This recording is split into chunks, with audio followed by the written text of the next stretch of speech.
Special meeting of the Annapolis City Council on Monday, February 23rd, 2026 will be called to order at 7 p.m. At this time, we'll have a moment of silence to prepare ourselves for the business ahead.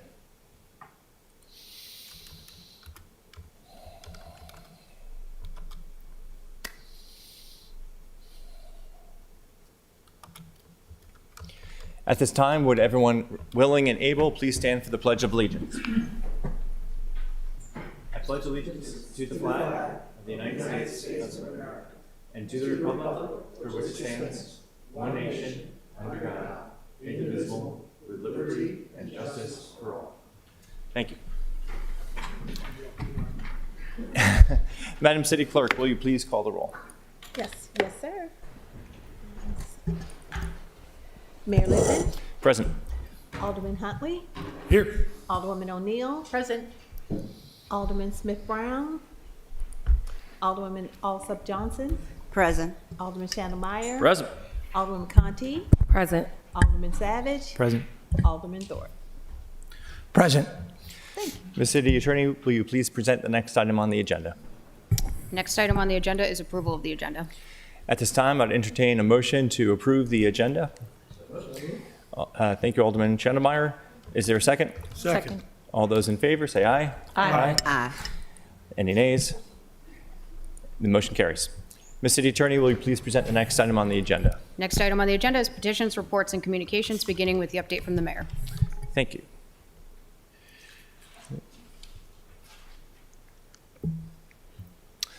It's another bit of a long one. Good evening. It's the final week of Black History Month when we take time to honor, recognize, and celebrate African American history and the contributions of Black Annapolitans, not only to the fabric of our city, but to Maryland and our nation. Celebrating our diversity is something I intend to do not just in February, but throughout the year. In preparation of the 250th anniversary of the United States, we have presented, along with the Anne Arundel County Public Library, a month-long history and culture series rooted in revolution, 250 years of Black history in Annapolis. The fourth and final session will be held tomorrow, February 23rd at 5:30 p.m. at the Michael Bush Library on West Street. The theme will be Living Legacy, Black Annapolis Today and Tomorrow, highlighting contemporary Black leadership, arts and culture, youth voices, and future vision. This series is free and open to the public. Doors open at 5 p.m. with food and refreshments and time to mingle. And the program starts at 5:30 p.m., which will be streamed live on the city's Facebook page. We hope to see you there. As mayor, I believe it's important to support and uplift city staff. And I'd like to highlight two city staffers whose recent accomplishments demonstrate outstanding service. The first is the Planning Department's creation of a real-time system for managing and tracking permit applications. The mastermind of this system is Stephanie Connor, an analyst in the city's IT department. Stephanie joined city government in 2007 and was quickly promoted to IT analyst after only 2 years. She took on a new challenge in 2021 when the city began implementing a new permitting and licensing system. Stephanie took the lead on the project, oversaw implementation, and has continued to diligently develop the system ever since. Throughout numerous code and fee changes, she has masterfully adapted the system, consistently assisting both staff and the public with issues that arise, often working long hours to do so. I want to commend Stephanie Connor for her hard work and dedication. Over the past few months, the permitting process has seen progress in faster turnarounds and ease of understanding, and the important work of public servants like Stephanie is a major reason for those improvements. I also want to commend the Human Resources and Finance departments for their efficiency in creating a new job posting for the city. Chris Jakubiak, Director of the Department of Planning and Zoning, had requested the creation of a new position to improve and enforce the city's zoning code. After the mayor and city council approved this position, HR and Finance worked quickly to authorize recruitment. Director Jakubiak has voiced his appreciation for how quickly he has been able to fill this important position, and I want to echo that appreciation. As a small business owner, I know that employees make the business. Our city government is incredibly lucky to have so many dedicated and passionate public servants.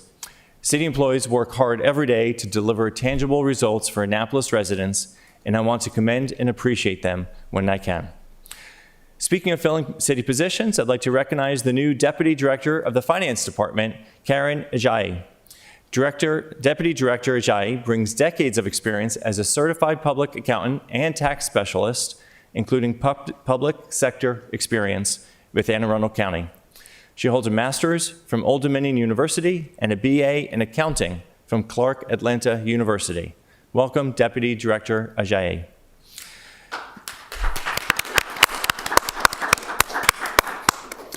Thank you to everyone who attended our town hall in Ward 8 last Thursday. Alderman Thorpe and I were incredibly grateful to have more than 100 residents join us at the Eastport Fire Station. Attendees were able to meet city directors and chiefs and learn how the city government works for them. To any residents, Ward 8 or otherwise, who weren't able to join us last Thursday, you can watch the recording of the town hall by visiting the city's YouTube site. Search by using the keyword Mayor Town Hall Ward 8. Next up, we'll be visiting Ward 5 at 6:30 p.m. on Tuesday, March 3rd. You can join Alderman Schandelmeyer and I at the Pitt Moyer Rec Center. A week later, Alderman Smith-Brown and I will be at Mount Olive Community Center, also starting at 6:30 p.m. on Tuesday, March 10th, where you can meet with and ask questions of me, Alderman Schandelmeyer, Alderman Smith-Brown, and the directors and chiefs. We'll be holding 2 town halls in each ward over the year. That's 16 total, which means there'll be plenty of opportunities to participate. If you want to know when we'll be in your ward, head to annapolis.gov, search engagement opportunities. That'll take you to a page with all the currently scheduled town halls. Construction work on the Annapolis City Dock Resilience Project is officially underway, with heavy equipment making its way into and out of the job site on Dock Street between 7 a.m. and 4 p.m. each weekday. As with any construction project, the work, while temporary in nature, can be messy and disruptive. The project is progressing in order to advance flood mitigation efforts that will protect our historic downtown in the long term. Throughout the project lifespan, which was initiated in 2019, the city has worked on both short and long-term solutions to downtown flooding from sunny day, storm-related, and stormwater events. Also in 2019, the city installed backflow preventers and temporary pumps in the storm drains on Dock Street, which have significantly reduced nuisance flooding for several years. These systems were designed as interim measures, and further expanding them would not provide a dependable long-term solution. For that reason, the city is focused on delivering the permanent flood protection infrastructure now under construction through the City Dock Resiliency Project. Downtown Annapolis is the economic and historic heart of our city. Protecting the businesses, residents, and public spaces from increasingly frequent and severe tidal flooding has been and continues to be the reason for this infrastructure project, one of the largest such investments in the city's history. As anyone who has endured a kitchen renovation knows, construction projects can be trying, and this massive project is no exception. We thank the public for their patience as we execute on the flood protection that downtown waterfront area has long deserved. We ask residents and visitors to continue patronizing businesses on Dock Street during construction. They're open and ready to serve you. I want to take a moment to honor a living legend in Annapolis, and someone I'm lucky enough to consider a friend. I'm talking about Eliza May Robinson, who will be celebrating her 95th birthday on Wednesday. Eliza May has left an indelible mark on the Annapolis community by blending activism with art. A fearless leader and mentor, she organized the longest rent strike in Anne Arundel County history. She also uplifts her community through creativity, capturing the past and present with her powerful poetry. In recognition of her decades of important work, Eliza May has received numerous honors. The community center at Wilborn Estates in Ward 4 is named after her. She's been honored numerous times by the city, the most recent being her work to support the Perrin J. Mitchell Memorial. Despite the praise and accolades, Eliza May remains humble and gracious. When I interviewed her last year for Naptown Scoop, she said she was just thankful for having been blessed with a long life and the ability to help people. Today, we recognize both her long life and the many ways she's helped Annapolis over her 95 years. I hope you'll all join me in wishing Eliza May Robinson a very happy 95th birthday.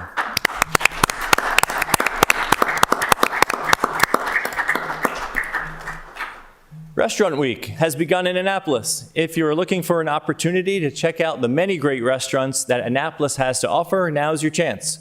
Scores of participating restaurants will be offering price-fixed menus for lunch and dinner until March 1st. This is a great opportunity to explore new restaurants and support local businesses who always struggle during the colder months. All the information you need can be found at AnnapolisRestaurantWeek.com. Happy dining.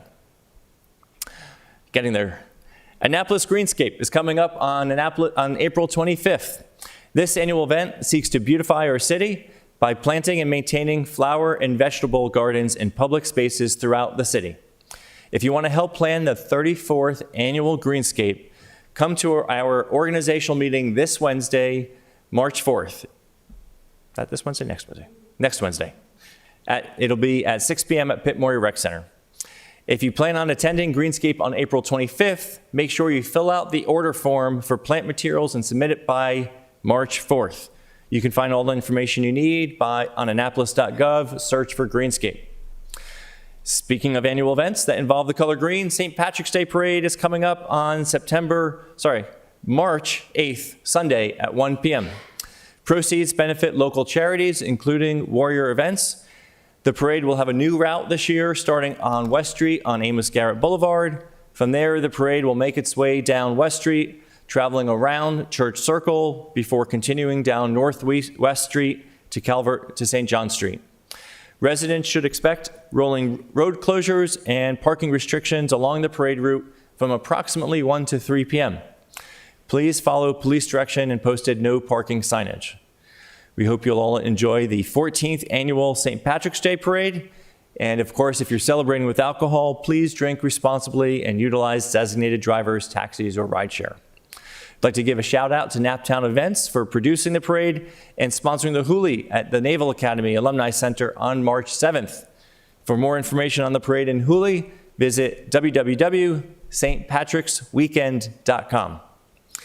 Lastly, just a reminder that the city is accepting applications for the positions of city manager, city attorney, and finance director. If you are or know an experienced public sector leader who wants to get involved in local government, check out the applications by going to the city manager's page on annapolis.gov or go to annapolis.gov and search for jobs with the city for the other two positions. And now let's get on with the meeting. Ms. City Attorney, will you please call the next item? Next item on the agenda is the reports by committees. Okay. Are there any council members who would like to present? Janice, was that? No, okay, very good. Alderman Savage and then Alderman Schandemeyer. Thank you, Mr. Mayor. Just a few things I wanted to go over from the last Environmental Matters Committee meeting. We did recommend favorably R336, which is water service agreement with North Point Property, LLC. That's right outside my ward in the county. It's just a single building it's an old residential house that's going to be used by the Chesapeake Harbor. And then we postponed action on R126, which is the annual statement of performance standards. And that's because we received a request, well, for two reasons. We received a request from the city manager's office because I believe some of the departments were adjusting some of the performance standards, but also the committee wanted to had a dialogue with the deputy city manager for resilience and sustainability as far as updating some of the environmental standards. So that will be on our next agenda. And we also received two great reports that encourage anybody who has an interest to watch them. First one was from Planning and Zoning from Mr. Brian Adams, the city's arborist, urban forester. And I will send out some information because he put together a slide dealing with some of the ecosystem. Oh, there it is. Perfect. Thank you to the studio. Just some of the ecosystem benefits to Annapolis from our urban tree canopy. And a couple, just two interesting highlights I wanted to just mention for today. One was only 7% of our tree canopy covers impervious surfaces. And so think about what that means. That means, so our parking lots, think about the big grocery stores, apartment complexes, only 7% of those have coverage, canopy coverage. So again, just keep that in mind as we look to, some of us, hopefully tweak and relax our parking requirements so that we can start to remove parking spaces to put in tree wells or some stormwater management. So there's a lot of benefits that we can get as far as cooling the urban area by installing some trees. The last thing on that was, we also talked with staff about getting some of the full program costs incorporated into the watershed restoration fund to cover the tree canopy goal. That was the intention of an amendment we had, I think last year or the year before. Actually, I think it was 2 years ago. But I just want to make sure that continues forward in this year's budget. We also received a very detailed, another excellent report from Public Works on the city's MS4 program, the stormwater program, and just two things to highlight there would be, we went over the non-resident, so the watershed restoration fund, the stormwater fee, there's a residential fee and then there's a non-residential. We went over in detail the non-residential fee structure because currently it's tiered. And so there are a lot of gaps between the tier as far as square footage. And so what we're looking to do is move towards a model that's based similar of what they have in the county as far as based on your actual impervious, square footage of impervious surface on the properties. And so that makes for a much more equitable assessment of the stormwater fee. And that ties in really tightly with the other thing that the Public Works is working on, which is enhancing the incentive program. And so these non-residential properties and soon residential will be able to get, it'll be a clearly spelled out incentive program. And I think we're going to get more details on that at our next meeting, and also go into some more details about the residential fee structure at the next meeting. And this is kind of in anticipation and preparation for the budget. So that's all I have. I don't have handy the date of the next meeting, but I think I'll report on that in the next meeting. Would you like to mention the Save Our Trees event tomorrow, or if you don't have the details, I can do it? Oh, please do. Tomorrow is Save Our Trees is holding their 4th annual community forum. It's also at the Michael Bush Library, beginning at 5:30 and continuing to 7:30, I believe. I think it's a 2-hour event. Thank you, Alderman Savage, for the report. Alderman Schandemeyer. Thank you, Mr. Mayor. Economic Matters is going to be meeting on Wednesday, March 18th, but I want to put this on people's calendar because we are having one of our newest maritime businesses joining to present their new company and how a lot of the incentives that we've been putting forward to attract the maritime industry here to Annapolis have been helping, some things we could potentially improve, and just general the status of the industry. I'm very excited to hear from them. Great, thank you. Alderman Schandemeyer. Anyone else? Alderman Smith-Brown, then Alderman Huntley. Thank you. So our Rules and City Government Committee meeting will be on March the 5th at 6:30 p.m. At this meeting, we have welcomed the Anne Arundel County Board of Elections as well as the Maryland State Board of Elections to speak on some very important matters in reforming our election system in Annapolis. At this meeting, virtually will be our Anne Arundel County Board President or Chair of the elections, but we will have a representative, the David Jarris will be joining us, and this is the coordinator of the elections, and he's going to speak specifically about ranked choice voting, ballots being sent automatically to people's homes, nonpartisan voting, non-citizen voting, lowering the voter age, as well as operational issues with our partnership with the county / state. We will have the chair join us afterwards at our April meeting. She will specifically talk about our MOU and partnership with the County Elections Board. She's also going to have a deep discussion on some transitionary items from what has been the partnership, what is currently the partnership, and what should be or will be the partnership. So if anyone has any questions, please feel free to provide those to us so that we can present them. We will also have a plan to invite a ranked choice voting representative, which I did when I was the chair of the Board of Supervisors of Elections, and we want to bring them on forth to provide us some more information on if we do decide to transition there. And Trudy, by the way, is the chair's name of the Anne Arundel County Board of Elections.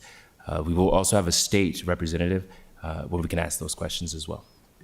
That is, again, March 5th at 6:30 p.m. If you have questions, please provide them to us so that we can present them. Thank you, Alderman Smith-Brown. Alderman Huntley? Thank you. I was actually not at our last Finance Committee hearing, so maybe I should ask Alderman O'Neill to present on it. But I did have two things I wanted to make the public aware of for our Finance Committee meetings, that we're now having regular updates from our Public Works Director, both on the status of capital projects, which we did at our second to last meeting, and heard about any ones that are off track to make sure we're staying on top of those. And then also, thanks to Alderman Thorpe's great idea, we're going to soon have regular updates on the status of sidewalk improvements specifically. So I'm very excited to be getting those regular updates at our Finance Committee meetings. Thank you. Okay. Anyone else? Okay. Ms. City Attorney, would you please call the next item on the agenda? Next item on the agenda is comments by the general public. I will be inviting speakers listed on the sign-up sheet to come forward, and I'll ask you to start with your name and address for the record. Starting with Mr. Brock, followed by Ms. Packler, then Mr. Storm.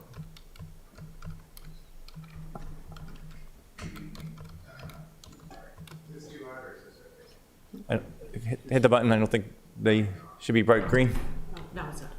I know I'm usually way louder than that. There we go. Thank you. F.A. Brock, 1306 President Street, Annapolis, Maryland, Eastport. Welcome, new mayor and new members of the council. The weather has taken a turn for the cold again.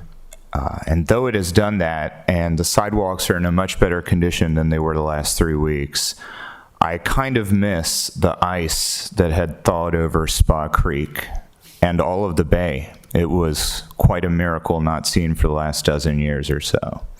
I had a chance to go ice sailing on the eastern shore, which started small and got bigger day after day after day, and it was an incredible experience.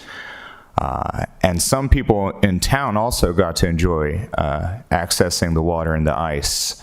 I'm sure many of you saw very cool videos of people playing at the tip of Spa Creek, venturing out carefully but excitingly onto the ice.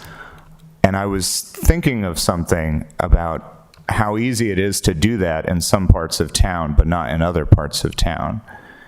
And if you live on one side of Spa Creek, west of the bridge, there are 12 public parks from which you can access Spa Creek.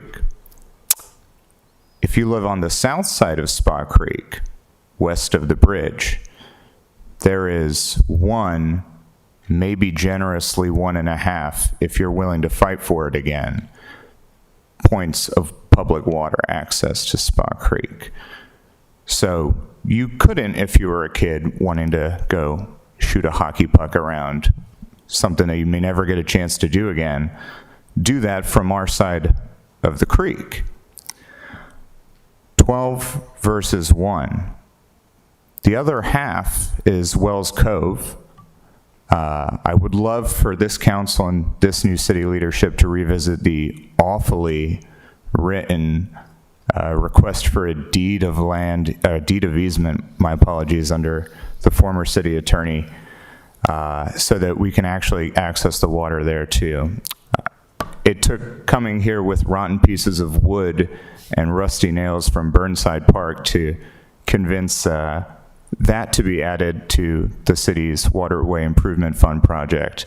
And I encourage the alder people from Ward 8 and my alderperson to support that and encourage that along so that thousands of residents that you guys represent can do just as they did on the north side of Spa Creek.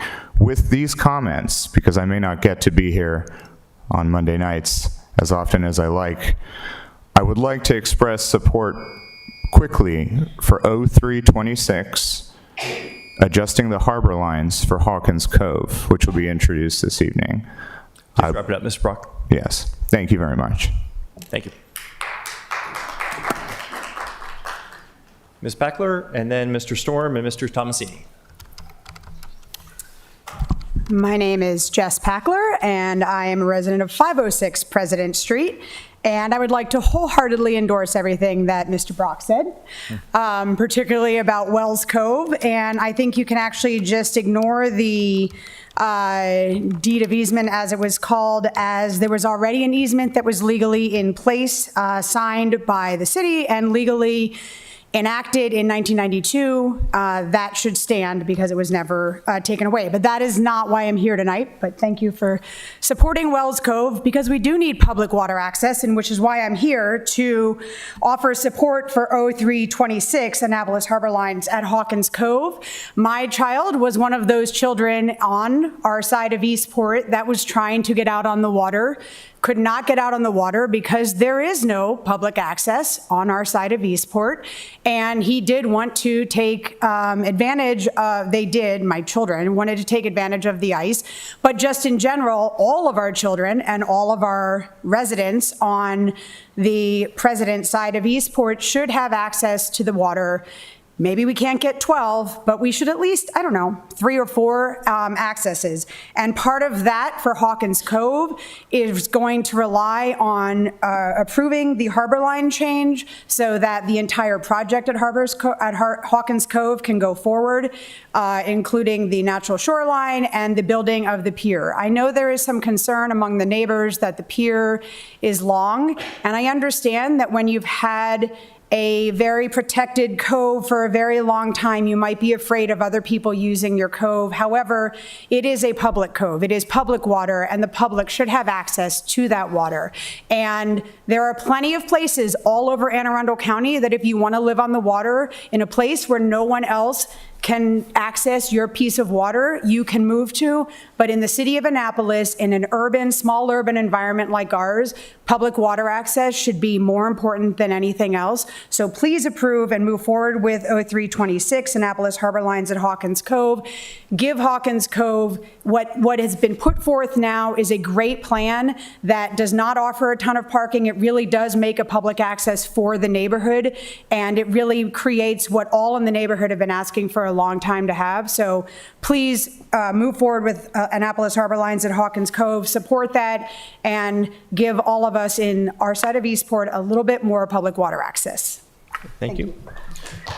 Mr. Storm and then Mr. Tomasini.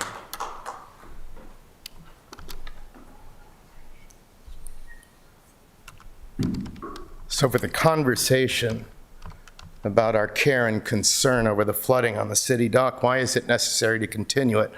Last Friday, you did it again.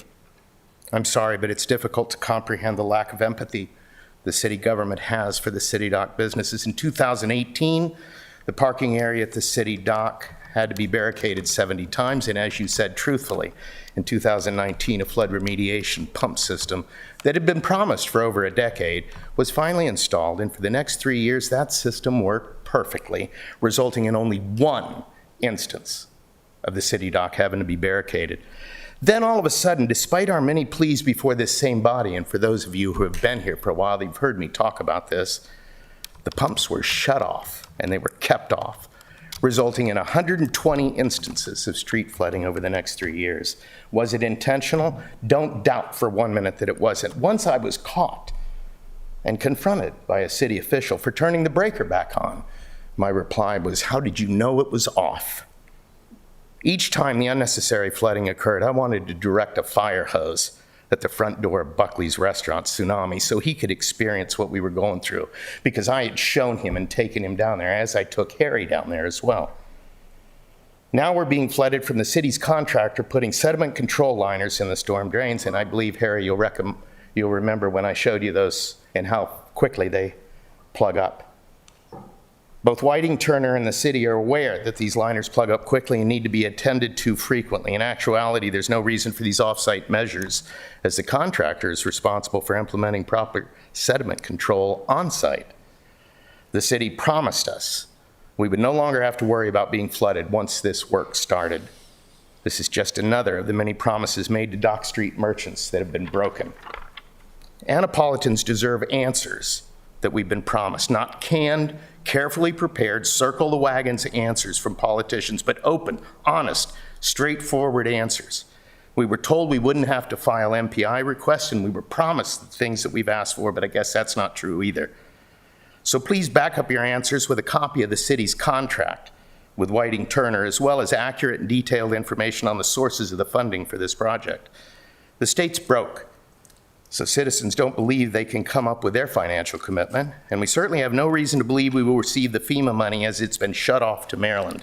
FEMA canceled $1 billion for flood prevention projects in Chesapeake Bay region.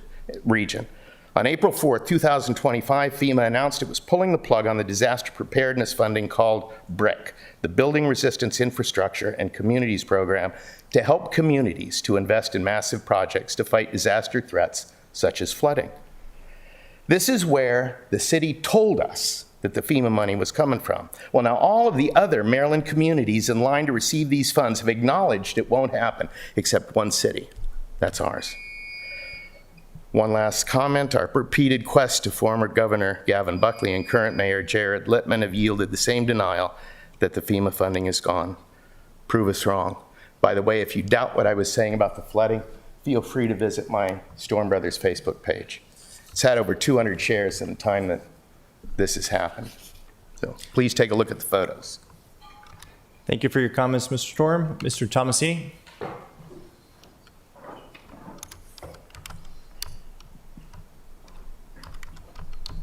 Good evening, all. My name is Mike Tomasini. I'm a resident of Eastport, 212 Eastern Avenue, a small business owner also on 3rd Street, 311 3rd Street here on Spot Creek.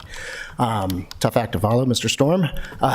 I'll keep it brief. I'm here in support of 0326, which is a harbor line adjustment for the Hawkins Cove project. When I first had this legislation come across my email, I was like, pretty innocuous. Who's not going to vote for a harbor line change for a municipal project that's going to expand water access to people that don't really get a lot of it? And then I thought, in this town, maybe. A couple of committee meetings, a couple of loud neighbors, and this goes away, and it doesn't happen. So I'm going to plead with you all. I believe that this legislation is about possibilities. It's not about what is going to happen in Hawkins Cove. It's about what can happen, or what might happen, or what will happen if plenty of people support it. But if we don't pass this one, we never get to those possibilities. This is about opening a door of potentially developing a really impactful project. And I've said this before in these types of meetings, my line of work, I get to introduce a lot of people to the water for the very first time. A lot of ospreys diving from high heights to catch fish. A lot of stingrays gliding along the tops of the water. A lot of horseshoe crabs. And kids who see that for the very first time are engaged in their environment. And there's a whole group of kids in this city who don't get it. Kids who come to my business from Montgomery County and Vienna and wherever else, they don't get it where they live either. They just don't live close to it. So these kids, these neighbors should have an opportunity to experience that firsthand. And Hawkins Cove is a great first place to do it. So please support this. I'm expecting all 9 votes. And thank you. Thank you, Mr. Tomasini. If there's anyone else present who would like to come forward and speak, please do so. And if there's anyone else after this speaker, feel free to line up against the wall so we could call you next. Hi, everybody. I'm Krista Rich. I am the Commissioner for Art and Public Places for Ward 5. And I'm here, obviously, because we are on the docket today. And I'm very concerned about that. I have a lot of thoughts, and I feel that we haven't had... You started with your name, but can you add your address, please? Christina Rich, 1237 Youngs Farm Road, Annapolis. And I'm here tonight because I care so much. And I wasn't going to speak tonight, but I'm inspired by all of you who are here about Hawkins Cove. And it made me realize as ward commissioner that there are probably a lot of artists that would like to have more access to the water as well. So today, excuse me, I have a bit of a cold, but today I wanted to stand up for them as well because I think this is really important. And I am anxious to hear what you all are going to have to say tonight with regards to art and public places. And again, I didn't plan to speak tonight, but I do feel that some of the decisions or the reasoning for legislation tonight, we didn't know anything about it. The rest of the commissioners, we lost our chair. We didn't hear anything about it. Not until we were scheduling our meeting. So to me, and I might ask the new mayor if we could have more communication with the city moving forward, and I do hope that there is a real positive outcome tonight. Thank you. Thank you. And is there anyone else that would like to speak tonight during the general comment period? Okay, seeing no one coming forward, no motion, I declare comments by the general public closed. Ms. City Attorney, please call the next item on the agenda. Next item on the agenda is public hearings, beginning with O226, mooring requirements in city waters.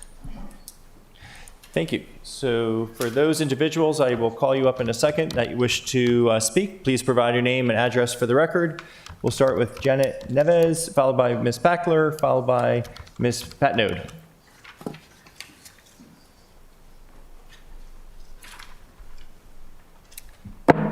Good evening, Mayor and members of the council. My name's Janet Neves. I live at 105 Eastern Avenue, Annapolis. So I wanted to come here tonight to say that, first off, I do support safe and well-managed waterways as a boater and sailor myself, and I do live on my boat, on a power boat. That is not my concern about this. My concern is the wording.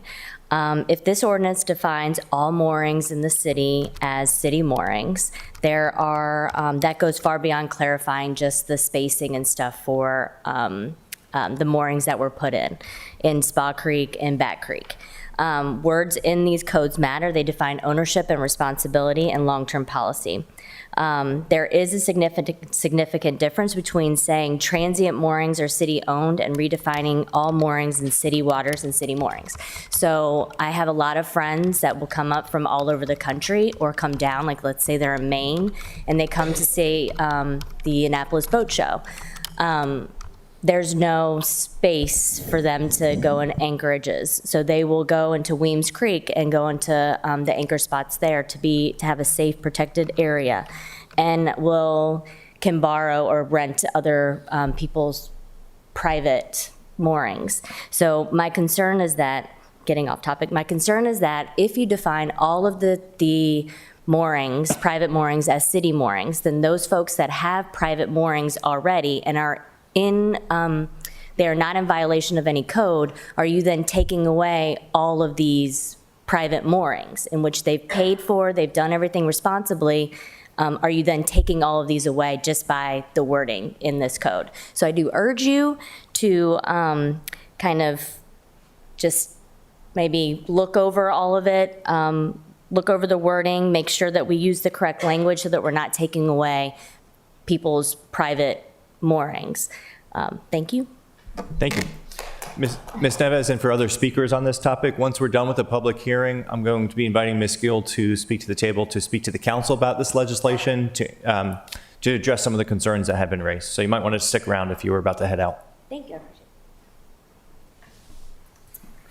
My name is Jess Packler, and I'm 506 President Street, Annapolis, Maryland. I'm here to testify about the mooring requirements in city waters.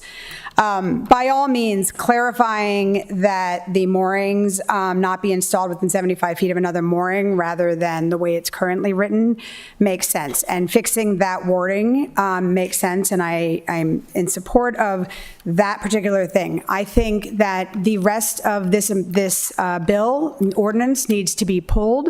There are a lot of pieces of this ordinance that are in direct conflict with other parts of city code, including the piece about private moorings. There's a whole section of city code that addresses private moorings.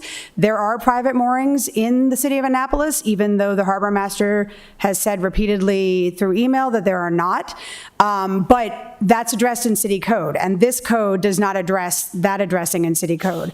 There are other things about moorings, about the definition of moorings, that are addressed in city code and other places that are not addressed by this ordinance, and so there's going to create a conflict of there. There is also an issue with the fact that this ordinance puts all of the control over moorings in the harbor master's lap, as opposed to the way it is in city code right now, where it's through port wardens, again, in a different part of city code.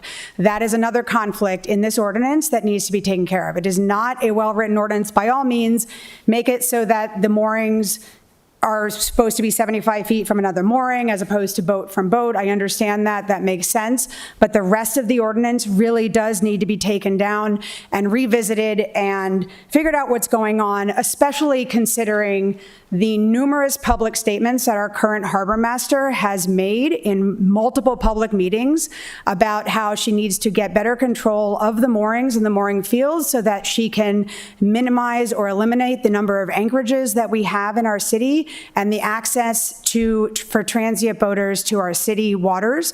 That is a major concern. It's a concern that I've had since I watched her in the Maritime Advisory Board meeting in January of 2025. She has made that comment repeatedly, and what I would really hate to see is something that is supposedly innocuous, we're just going to fix some wording, turn into we've now completely changed the entire way that we access boats and that we allow boats to access Annapolis, whether it's a transient coming from Maine or Europe or anywhere else. We are the sailing and boating capital. That's what we call ourselves. And yet we have a harbor master who has repeatedly stated that she would like to reduce the number of transient boaters that can come in. She wants to get rid of anchorages in the winter. She wants to minimize the number of anchorages in general. And that doesn't fit. We need to have a larger conversation as a city, if that's the case, as to what we want to be as a maritime city, what we want to support as a maritime city, how that will affect both our maritime and our tourist businesses, and how that affects all of us and our public access to water, because public access to water isn't just being able to walk off the land, it's being able to be on the water. So please revisit this entire ordinance and reconsider perhaps starting all over again. Thank you. Thank you, Ms. Packler.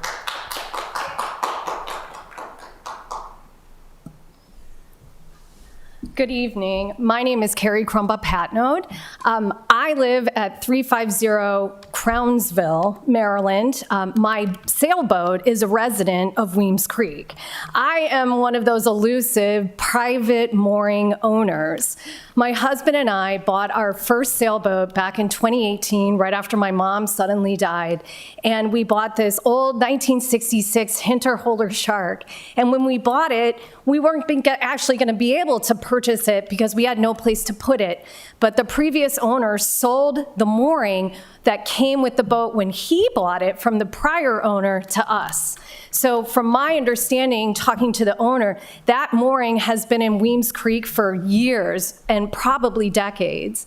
So we got a hold of the harbor master. She told us we needed to inspect and maintain it, which we have. And then we upgraded to a 1980 Hunter. So we followed the rules of the harbor master, and we actually got a licensed marine contractor who upgraded the mooring so it's safe and stays put where it is and where it's supposed to be. And I'm a lawyer, and I practice law under a different last name, and I read this legislation, and as far as I can tell, by the plain meaning of the words in this proposed ordinance, my private mooring would be obsolete. It would be prohibited. So all of a sudden, I bought this mooring with my husband, who would love to be here today, but he's with our little kids. And we put significant money into maintaining and upgrading this, which frankly, if I knew that this would ever happen, we never would have done anything to beef up the mooring. We would have figured something else out. So I would ask that for the rest of us, because I know I'm not the only person, in Weems Creek there are multiple private moorings. I don't know who they are particularly. We know a couple of them. But I mean, I can only imagine that you have city residents, not just boat residents, that this is going to affect. And I feel like the legislation hasn't fully been thought through, because when we're talking about private moorings and the harbor master's office is saying they don't exist, well, here I am. So I would ask that you take more time to review the ordinance and figure out how we want to define, I say we, I used to be a resident, how we would want to define all of these terms, because if my mooring goes away, then honestly, we're not going to be able to keep our boat. I understand there's a 4 to 5 year, or maybe longer waiting list, and I think it's like $2,000, $3,000. So my first boat that was, $5 dimes put together with a mooring that came with, all of a sudden I'm going to be, well, if I can even get one, which I won't, we're not going to be able to have a boat anymore. And so I would ask for people that are in a similar position that you look at this and do not adopt this legislation. Thank you. Okay. Is there anyone else present who would like to speak to this legislation? Seeing no motion in chambers, I declare the public hearing on 0226 closed. Before we move on to the next item on the agenda, I invite Ms. Guild to address this legislation, perhaps answer some questions from council. Good evening, Council, Mr. Mayor, Jackie Guile, Deputy City Manager for Resilience and Sustainability. Giles, sorry, I mispronounced your name. I'm sorry, what? I'm sorry, I mispronounced your name when I called you. Oh, that's fine. So I would like to address some of the concerns voiced here, but initially I'd just like to say, so this legislation, the mooring requirements legislation, was brought to the attention of council initially and sponsored by council because our code was incorrect. It was measuring the distance, the 75-foot distance for a safe mooring between the vessel and the shoreline or a structure or a pier instead of from mooring ball to mooring ball, which was what was intended. If we went by the way that the code is written now, about half of our moorings would be out of compliance with code, and we would have to remove them and thus return about $250,000 back to the Department of Natural Resources since they are grant funded. So this is a technical correction so that the intent of the legislation is reflected in the code the way it should be. Now, with regard to anchoring and the city and the harbor master's views on anchoring and transient boaters, I have to correct that viewpoint. Our harbor master team is very, very supportive of all boating, of the maritime industry in general, of all boaters, whether they're transient, whether they are on mooring balls or at your home pier, or if they are liveaboards. And they very much go out of their way every day to solve issues and new challenges, and I've been very impressed with their entirely professional demeanor at all times. I don't know what Ms. Packler was referring to earlier with regard to the harbor master saying she did not want transient boaters and was trying to reduce anchorages. I think that may have been misinterpreted and misheard, when in fact we are doing everything possible to encourage and find new places for more mooring balls wherever we can. And the recommendation by the harbor master recently, which is not in legislation at this point, about anchored boats during the winter was brought about by a public health and safety concern, which I'll get to later. But in fact, we have at this time 76 transient mooring balls in the city and about 70 annual mooring balls. Now, this harbor master right now is reconfiguring the mooring field in front of St. Mary's School.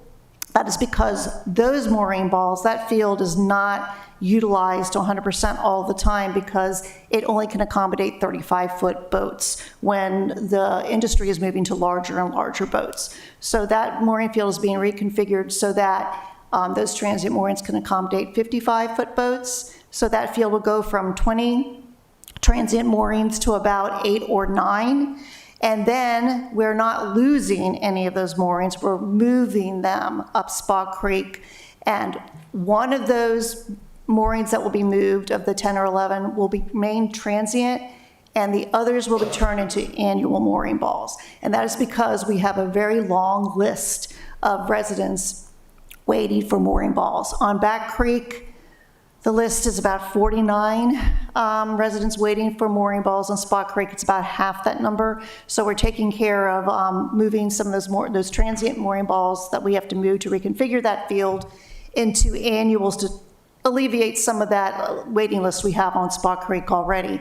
And it was very purposefully made into annuals because we're moving them up Spa Creek, where residents obviously live, because the annual mooring balls see less activity than a transient would. You have people just coming out to do maintenance on their boat or taking it off the mooring ball for a sail. So it's less activity than it would be if it was a transient mooring ball. So with regard to anchoring, the recommendation made by the harbor master recently to limit anchoring to good sailing weather and not in the deep part of winter. They're recommending between January 1st and March 15th, we do not allow anchoring in city waters. That is because when the waters get cold and we get freezes, that some people end up stranded. And a lot of times these are people who are living on their boats in the winter because they're of limited means. Harbor master deals with such situations about 8 to 10 times a year. They make efforts to bring social services and other services to these people on the boats. This year, we brought 2 people into Ego Alley because it was unsafe. They had no running water, they had no heat, they had no way of getting off their boat to get provisions.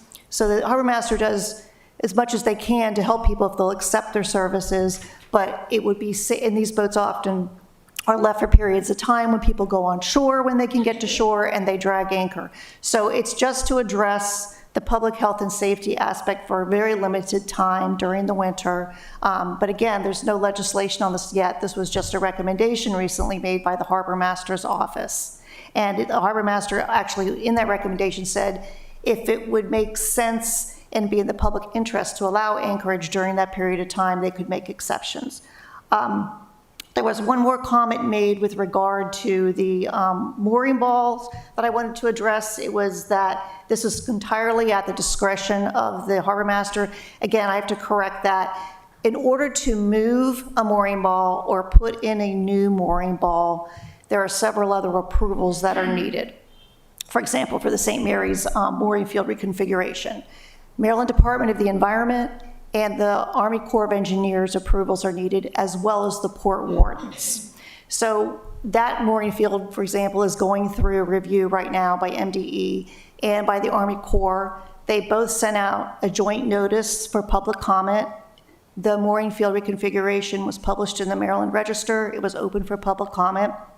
I know that some of our residents did submit comments, and it's being considered at this time. Alderman Thorpe. Thank you, Mr. Mayor. And thank you, Deputy City Manager, for that presentation. I appreciate this. This is a complicated topic, and I appreciate your all the time and the work you put into it. I think there's one set of issues that are not up for legislation today that you're working, as you mentioned, and then there's this legislation that we're talking about. I'd like to first just clarify a couple things just so we could put them on the table concerning legislation that's coming to the future. Can you repeat or clarify for me exactly the process or the approval authority in the city for moving mooring balls? If I could repeat what I think you said, again, in the city, realizing the Corps of Engineers and MDE has a role, but the harbor master makes a recommendation and the port wardens approve? Is that how it works? Yes, so the harbor master will make a recommendation. In the case of St. Mary's, they hired a consultant to redesign that mooring field. They take that plan to the port wardens for approval and then move on to the review and permitting process. I'm sorry, it goes on to the what? They go on to the review and permitting process by MDE and Army Corps of Engineers. And the public has, the port wardens is when the public has the opportunity to testify whether they like the movement or not? Yes, the public may testify before port wardens, as well as the Maryland Department of the Environment and the Army Corps of Engineers publish the concept plan, the proposed plan in the Maryland Register and open that up for public comment for 30 days. Okay, but that's, again, that's state and national. Just from a local standpoint, our residents have the opportunity to voice a concern about changing and movement of mooring balls at the port wardens. Yes. So you can make an argument it's a little harder at MDE or or Corps of Engineers. I don't want to go there, but from a local representation, from our representation, it's the port wardens. Yes. Okay. The second thing that, again, not on the table today, but we're bringing it to the table, is this idea of winter anchorages, which, as you pointed out, and I just want to repeat and get your confirmation, this is a complicated issue as to how we move forward, wanting to be supportive as possible with maritime, in the maritime area, as well as making sure that our staff is working within the bounds of their capacity and capability, specifically about social services that we're oftentimes providing. So I do look forward to that discussion, and I want to make sure that everybody's aware that's not what's being talked about today. And there's one other point to that. There's no recommendation to limit anchoring. Anchoring's allowed in Upper Spa Creek. It's allowed off of the tip of Eastport, and then off of Horn Point a little further out where it's deep enough for anchorage. There's no prohibition on anchoring except for one piece that's right in front of City Dock, and it extends a little bit up Spa Creek, and because that's a very high traffic area, and there's a lot of mooring balls around there as well. But there's no recommendation to prohibit anchoring anywhere else. Okay, and I want to applaud the amount of work you're putting into that and the harbor master's putting into that about the winter anchorages, and I look forward to that, to continuing that discussion, and quite frankly, possibly sponsoring legislation that deals with that. Okay. So for tonight, the current legislation, the last line of the legislation says, private moorings are not permitted in city waters. Was of the understanding, well, it doesn't matter what I was thinking. Can you address that in the earlier discussion that people actually have purchased private moorings? Because I do think that's a point of clarification, that if this legislation is in fact taking away something that people currently have, we should focus on that. If it's not, that's a different focus. Could you clarify that for us? So according to the harbor master, there are no private moorings in city waters. They are public moorings.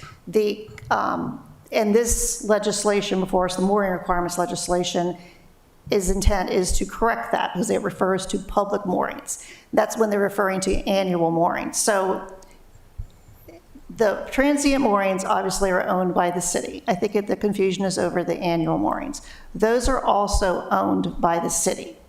If someone wants to put in if there's a GIS point for a mooring ball, we could find a place to put a new mooring ball. The person applying for that mooring ball does purchase a mooring ball. They then lease it from the city. So there's an annual fee of $1,200 for residents and $2,000 for non-residents to lease a mooring ball every year. Some people think that because they purchased that mooring ball, that it is their private mooring ball. That is not true. It remains a public mooring ball. So people who sell their homes sometimes think because that mooring ball has been there, it was there when they moved in, that they can pass that mooring ball on. That again is not true. Whether those mooring balls have escaped the purview of the harbor master may be the case. Now, we do have some issues in Weems Creek, because part of Weems Creek is in the county. So where the mooring ball is in Weems Creek is an issue, and this has been an issue for the harbor master before. So that is something they may or may not have adequately addressed. I will look into that with the harbor master. I specifically, when we started talking about this legislation, asked the harbor master, are there any private mooring balls? Could there be a mooring ball that someone put in without the harbor master's knowledge that was close enough to shore? And they said it would not meet the requirement of being 75 feet from their pier or their shoreline or their dock or another structure. There would be no physical way someone could have a private mooring ball. Now, maybe there's some part of a creek somewhere due to the shoreline where that is not true, and it has escaped under the harbor master's radar. So I can double check with them, to see if there's anything that truly is a private mooring ball. That would be few and far between. If there is a legitimate private mooring ball that is not city installed, is not leased from the city, and still meets the city's requirement of 75 feet away from a structure, pier, or another vessel, or another mooring ball, then we have no intention of taking away that right. So I will double check with the harbor master. They may have to survey the whole shoreline to see if there's any exceptions to that, but that would be very few and far between, be very rare. Thank you. And Mr. Mayor, I think we want to clarify that for the council. I mean, we ought to go literally mooring ball by mooring ball, because I do think if there is a situation where somebody has not been paying the $2,000 a year and they have assumed that they have purchased a private mooring ball, that's probably something we want to make sure we address as a city. And then also to your other point about if the mooring ball is in the county and clarifying all that. So I do think we've heard from the residents that we need some more clarification of this, and I would agree with that. I also would tell you I philosophically agree if we can get there to have a more controlled situation where the mooring balls are in fact managed in the same consistent way across the city. Thank you. Thank you for the recommendation, and I'll pass it on to Ms. Giles to oversee, to respond to. Alderman Savage, then Alderman Schendelmeyer. Thank you, Mr. Mayor. Yeah, I was going to ask for some clarification on the private mooring balls too, since we did get testimony on that. If we get that clarified, but I guess the main question is going to be for the mayor. My main question is going to be for the mayor, because I think since we do seem to have some outstanding questions, I don't believe we referred this to a committee. It is going to the port wardens, but I think it might be wise to have it go to one of our committees after we get the port wardens' recommendations, so we can make sure it addresses and get follow-up information from the deputy city manager. I mean, I don't know which, we could probably do environmental matters or housing. Let me ask the city attorney. Perhaps rules, yeah. Sorry, I was just looking up to see when it's actually going before the port wardens. It might be on the agenda for them tomorrow. You're asking which committee would be probably environmental matters, if I had to guess. I don't think there's any one committee that it would fall under, I think, but environmental matters would be weird too, so. See that. Is it accurate that's not currently assigned to one of the committees? I don't think it is. I think it is just going to the port wardens. Okay.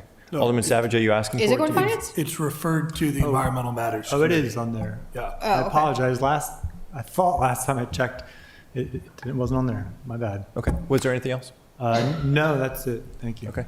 Alderwoman O'Neill. Thank you very much, Mr. Mayor. I have two questions. One, in looking at the legislation, there is a section, the 15.10.110, that's crossed out that talks about private moorings. So I am concerned about the fact that we had private moorings shall only be utilized by vessels for which valid private mooring permits have been obtained by private, as provided by the city code. So that part is just crossed out when we talk about not having any private moorings. So I do think that we should do, as Alderman Thorpe suggested, mooring ball by mooring ball. I also want to go back to the authority, and you talked about the port wardens. In the two write-ups, both in A and B on the second page of the legislation, number 4 states the harbor master shall adopt rules and regulations to govern and control the use and storage of all vessels on annual moorings within the city. Nowhere in here does it talk about port wardens, and I encourage us that I think that needs to be included. As one of our testimonies said, the wording seems to not necessarily address all of the issues. And I do think it's important to keep that level of public participation going to the port wardens, requesting of the port wardens their ability. And I think that it could probably be written in, I'll ask the city attorney if that is an appropriate place to put that authority. But but I think that that would go a long way in having the public better understand where they need to go to ask questions and petition for a mooring ball or private. Does that make sense? Not really, but we can talk offline, what you're specifically looking for. Okay. I believe that the mooring balls are included in the duties of review by the port wardens, as are harbor lines. Okay. But this basically only gives authority to the harbor master. So. For rules and regulations. And control. Rules, regulations, and control the use and storage of all vessels. That just gives me pause, especially after listening to public testimony. Ms. Kyle, do you know how long it would take to do the assessment of the mooring balls? And if you can't answer right now, that's fine, but I just want to make sure that we don't get back, it doesn't come back to us on second reader until we have an answer. So first we start with Weems Creek, because I think we've got a good, we have a good idea of where the mooring balls are in Back Creek, Spot Creek, College Creek.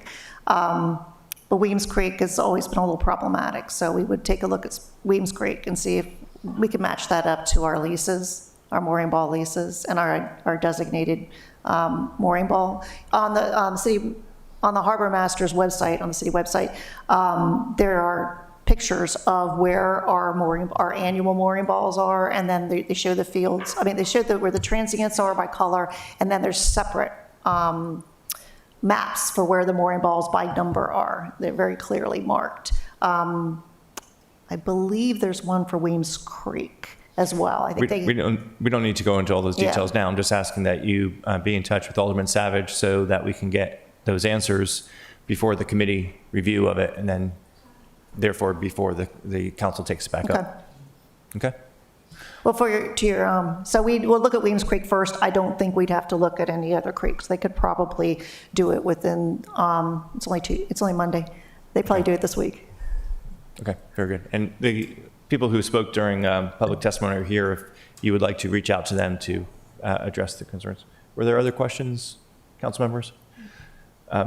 Can you just address one more question? We heard during public testimony about decisions being made by the harbor master versus the port wardens, and Alderwoman O'Neill was, I think, touching on that as well. Can you help me understand if this legislation is introducing any power change or decision-making change? No, and it's the harbor master's practice, because this is what they've always followed, this practice of any kind of change to mooring fields, harbor lines, of course, vessel requirements, location, piers, docks, et cetera, go before port wardens. That's it. That is their practice. So no, this is not envisioning any sort or intended to have any sort of power change. Okay. Alderman Thorpe? I just want to put an exclamation point on the importance of the authority of moving mooring balls, because it's more than a logistics move. The difference between putting bigger boats, for instance, in the mooring field right inside the Spot Creek Bridge, and smaller boats, that's also a navigable area for boats waiting for the bridge to go up, for instance. So I do think we need to make sure that it has public discourse and is treated with the importance, as Alderwoman O'Neill said, that people have the opportunity to opine on the navigation safety of the movements. Okay. Thank you. I think we're concluded. Thank you for staying late. You're welcome. Okay.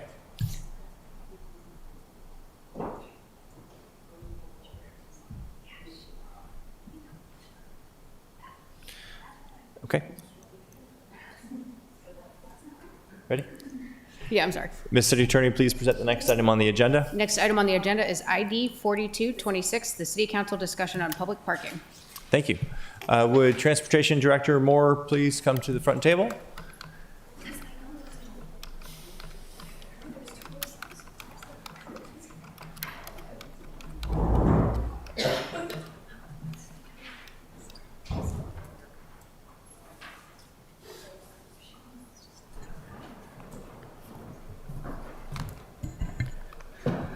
Yeah, good evening, Mayor Littman and members of the Annapolis City Council. For the record, I'm Marcus Moore, Director of Transportation and Parking, And I'd like to present to you tonight just a briefing on parking in Annapolis, a parking system for a historic city.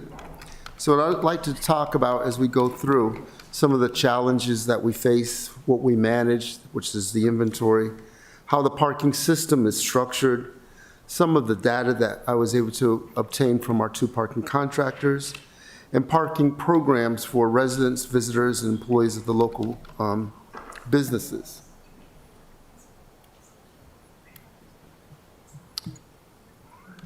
So the core challenges that we see here parking in Annapolis is managing limited space in a highly demand historic city.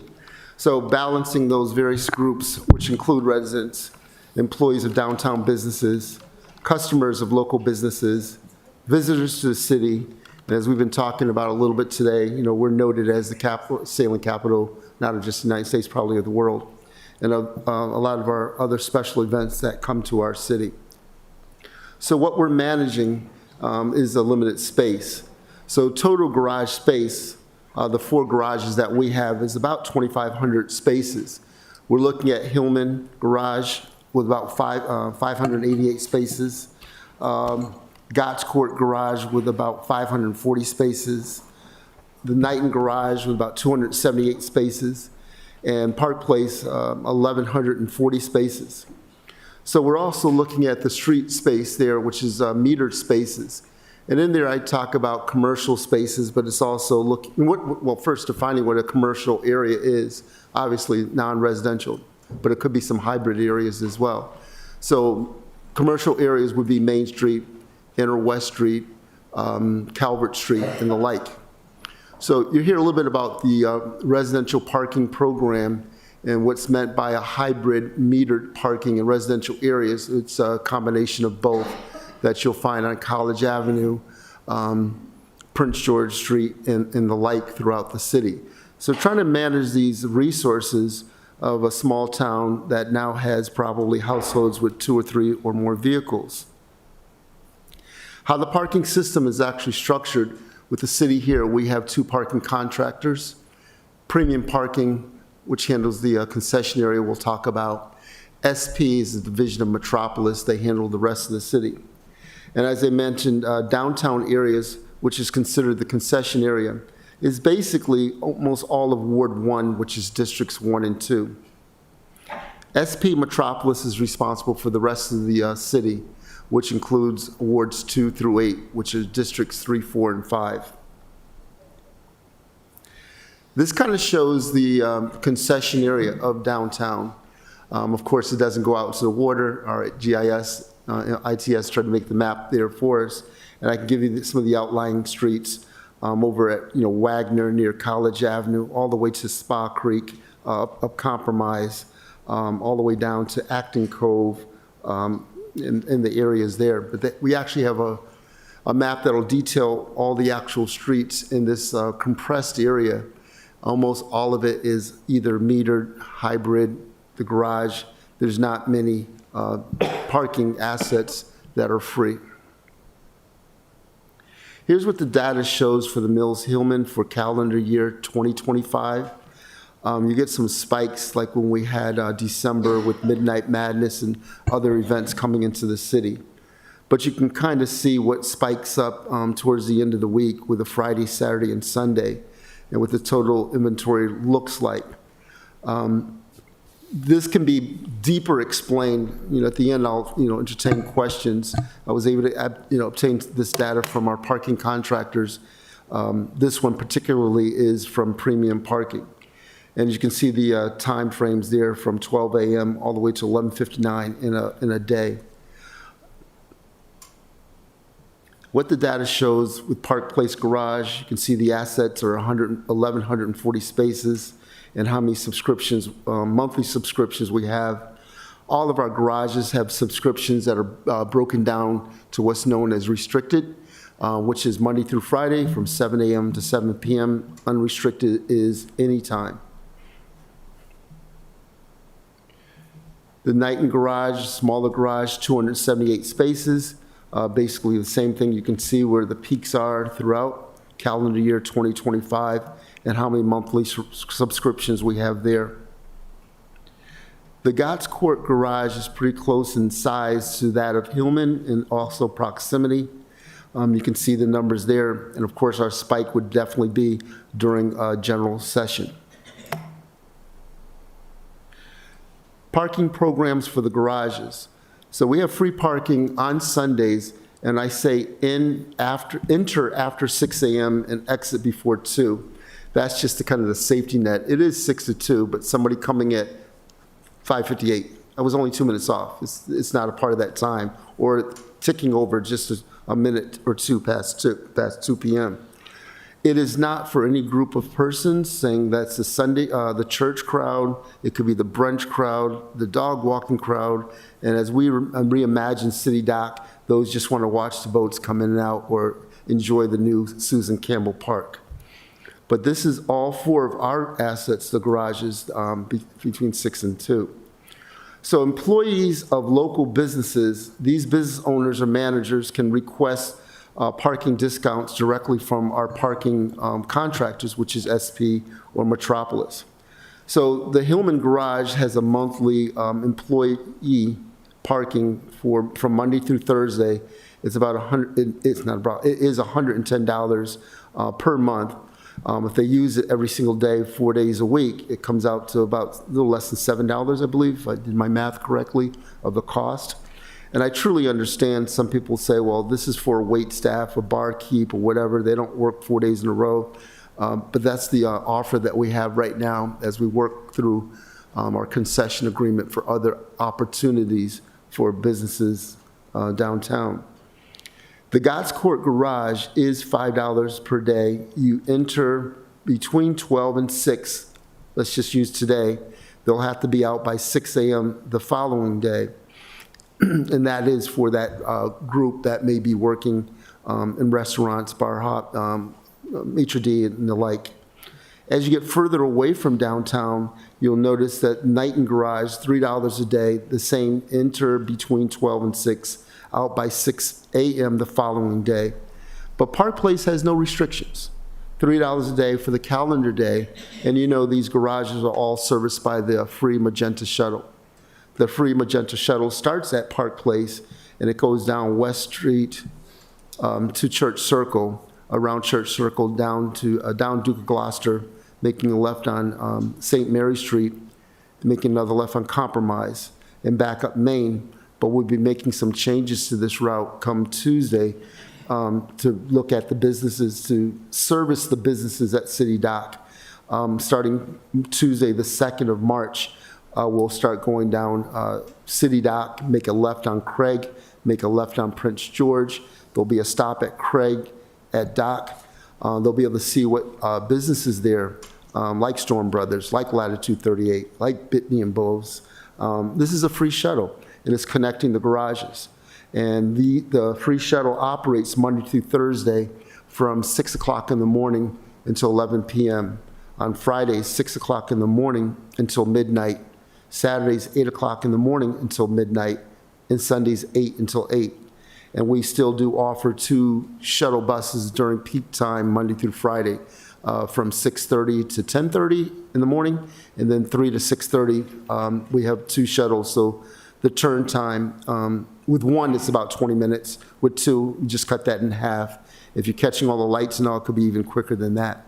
And we're not rushing through it, but we have stops along the way where there's an app also you can follow of where the bus is, but there are actual bus stops for the Magenta Shuttle to connect these garages. This slide here just shows the holiday parking incentive program that was, let's just use, well, it's for last year. These are actual statistics that our PIO was able to obtain from Park Mobile. So this went from Thanksgiving Day until New Year's Day. You can see just over 29,000 people utilize the parking app or the parking program that we've done over the last few years.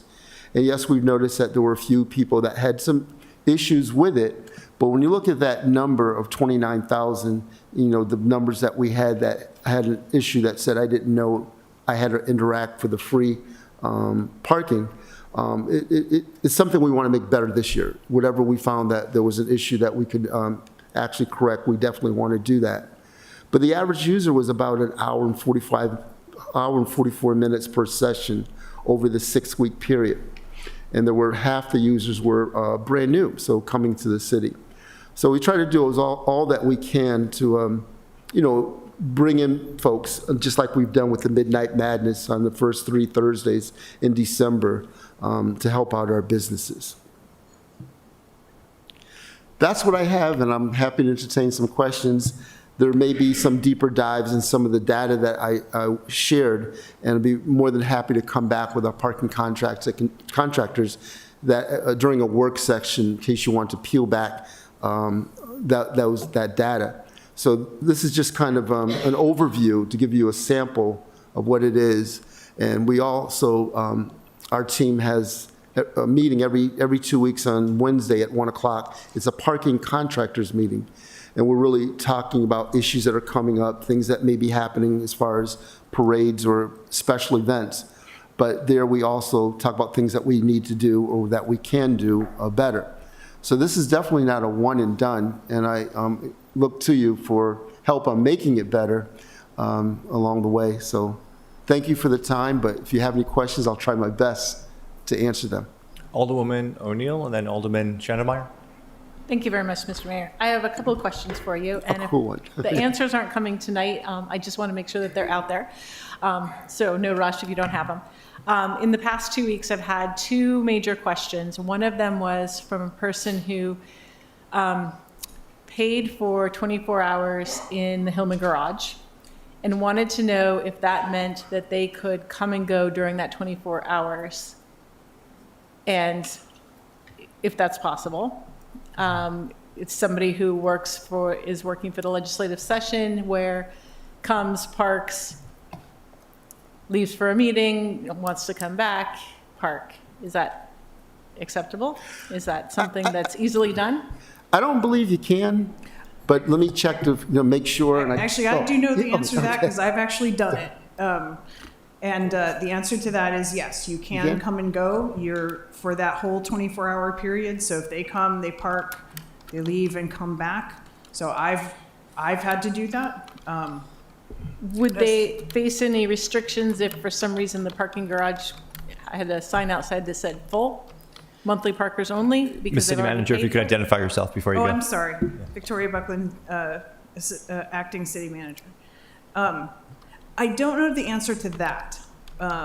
It would need to get an answer, but for personal reasons, I choose to not have parking rights at Hillman. So if I park there, I pay just like a normal resident does, because otherwise I wouldn't get exercise. That forces me to park elsewhere. Not that everyone needs to know that. However, it does mean I have had to do that to leave and come back. So I do know that's a thing, because I've personally done that. But we would have to check about if there's a sign out front. Okay. Yeah, that's a good question because the answer would be if it was gated, you'd have your pass to get you in as a monthly. Because it's gateless, it'll be one of those behavioral things that someone will have to be there to prohibit, or you're going around a sign. But we can definitely do a deeper dive and check into that. Okay, thank you. My second question relates to winter relief that there are 7 area churches that do. First Presbyterian is, I think, on duty this week, and volunteers stay overnight.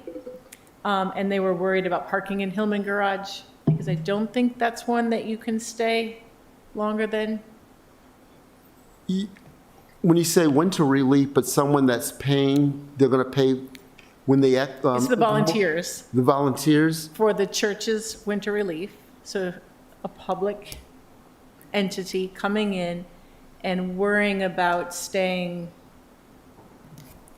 like if. Yeah, that I'll have to check. That was not aware, because I think we've had some conversation about the Presbyterian Church volunteering for some other programs and wondering what they can do to park here because they're volunteering their time.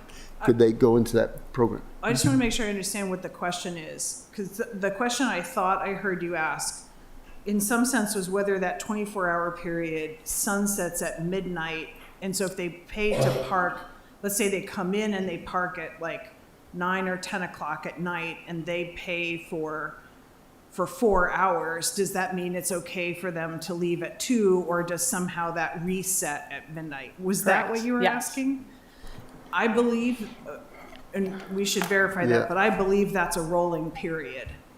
So like if I come here in the morning and I pay for parking for a 24-hour period, that 24-hour period rolls over through midnight. So I don't get the notice that it expires until the same time that I parked the previous day.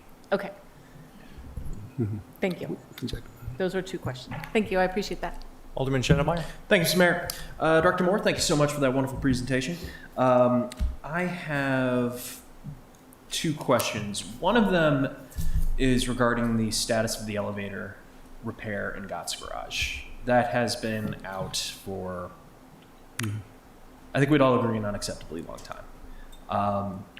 I understand parts are hard to get these days, tariffs, supply chains, thing and whatnot, but do we have a status on the replacement part for that, or is it still just TBD, hope for the best? No, very good question, Alderman Schneidermeyer. There's 2 banks of elevators. The bank of Mr. Moore, elevators can that you are speak up closer to your microphone? Okay. There's 2 banks of elevators at Gott's Court. The one's closest to Calvert Street. That is a big deal, meaning it's a whole design and rebuild, and it's been grouped together with Knighton, that Gott's Court, and the new 25 Shaw Street. So through our procurement officer, we've already gone through phase 1, and we've selected a design company firm that will have plans, I would think 90 days or so, to present and create an RFP for the build. So with our central services and public works, that's in the works, and that has been a while. You're absolutely right to have that fixed, but we see the light at the end of the tunnel as it's in the works to be redone. It's pretty old. In the northeast corner of Gott's Court Garage, if you go out the back way, you're near that ellipse parking lot behind the visitor's center. That one should be back up relatively soon. It's got a code that we've already made calls last week to have it repaired with the help of our central services and our civil engineer and all. But there's 2 different sets. The one in the back can be replaced a lot sooner than the one up front. That's a whole design and rebuild. So one other thing to note, there's 540 spaces in this garage. The law requires us to have, I think, 10 handicap spaces for that size of a garage. Out of that 10, at least 2 need to be van accessible. We have 11 spaces, and 9 of the 11 are van accessible that are all on the first floor. Questions will still come up. It's like, well, I'm not, have mobility challenges, but I may have a stroller. So we've had, outside conversations with some of you. What can we do about this? Like a mall, when you say, or shopping center, reserved for parents. I wouldn't say women, but parents, men, or with their kids, for them with little children. That you can't enforce. It's almost like the honor system, but we can look at doing something like that along the way. So that's the Band-Aid solution, meaning that there's no handicap spots on upper floors, the 11 downstairs that will take you right out the back or the front. But that's not acceptable. But we've met the requirement. The accessibility would be have an elevator that works all around. Hope that answers. I am glad to hear that about the attempts to find some solutions for folks with strollers. I've heard a lot of complaints from parents with young children. Are you comfortable with giving a more defined version of soon on that one replacement, or is soon we don't know yet, but it's coming? That's a good one, because who knows if it could be fixed in 1 or 2 days. Okay. I don't think it's the parts. We've made numerous calls and waiting for that call back from Techmark. This is going back every bit of 7 or 8 days, so calling every single day. Once we get them and get on a schedule, let's just say we got lucky tomorrow, got a schedule, they're coming on Wednesday, and they say, oh, we just need to order this part, it could be back in service next week. So that is really getting them to return our call. that one is not a real heavy lift. I don't think it's going to be a supply chain demand or a causation to have it take a lot longer than the other. And I appreciate you filling me in about the status of the other elevator. I didn't know that was such a massive project. I'd been under the impression it was just get the right part, put it in, or turn the right wrench in the right direction. But no, this is a massive renovation. Fortunately for us, the same thing at Knighton has got to do the same. It's still working. So those two are being done together, and then we acquired the 25 Shaw Street, which I believe works, but it just needs a complete overhaul. Some of the parts just aren't there anymore, the circuit boards and all, so it's just a whole complete design and rebuild. But I'll be more than happy to give updates through our transportation committee and our meetings with our parking contractors meetings. But I would like to know monthly where we are, how it stands, and I could be more than happy to provide those updates to you. Thank you. And one more. I apologize, Mr. Mayor, I'm being long-winded. That's okay. My other question is in regards to driving in, driving out at Mills Hillman. I think this has been an incredible source of frustration for at least the returning members of the council for a while. A lot of us feel taken advantage of by the contractor classifying overstaying as a parking ticket violation similar to a street space. Do we have an update on that? I know we're slowly working our way towards it, but do we have an end date? We don't have an end date. We are working our way slowly towards that. Our last meeting with the, the concession, the manager of premium parking, and our leadership here with the city was early this month. It's getting there. We want a post-paid system, as you find in the Metropolis system and the other 3 garages, to set that up. They're not. It wasn't a part of their business model at the very beginning when this started, but we wanted them to change. I really think it won't be as long as it has been. I can't say it'll be in a month, but hopefully before the end of this fiscal year. But it is in the works, maybe a couple months down the road. But we're working pretty closely with Medco and Boyd Waterson, who both manage premium parking. And they're agreeable to it. It's just, it's a change in the technology. That's what we want, and that's what we deserve. Well, if there's anything that we can do to accelerate or pressure on that process, because I've been saying for a while, if we can't get that within a year or two, I'm willing to draw up the divorce papers at this point. I'm still very mad about how they've taken advantage of us. Understood. Point taken. Thank you. Alderman Huntley. Thanks so much, Director Moore. Appreciate you being here to talk with us about this. As you can imagine, it's a hot topic in Ward 1. Although I will say, I got to disagree with you a little bit. We've got a lot more of Ward 1 than just residential parking districts 1 and 2.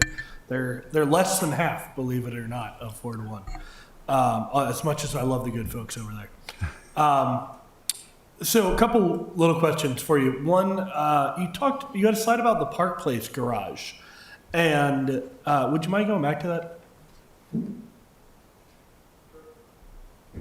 So, okay, yeah, I'm surprised that that huge garage gets to 80% capacity. What leads to this weirdly high number on Tuesday, do you think? That's a good question. That's one of those that I can take it back and get the information from Metropolis and find out why that particular time, between 6 and 12. Alderwoman O'Neill is suggesting to me that it may be people parking there for the circuit court, which would make a lot of sense. You know what? That is a biggie. Court.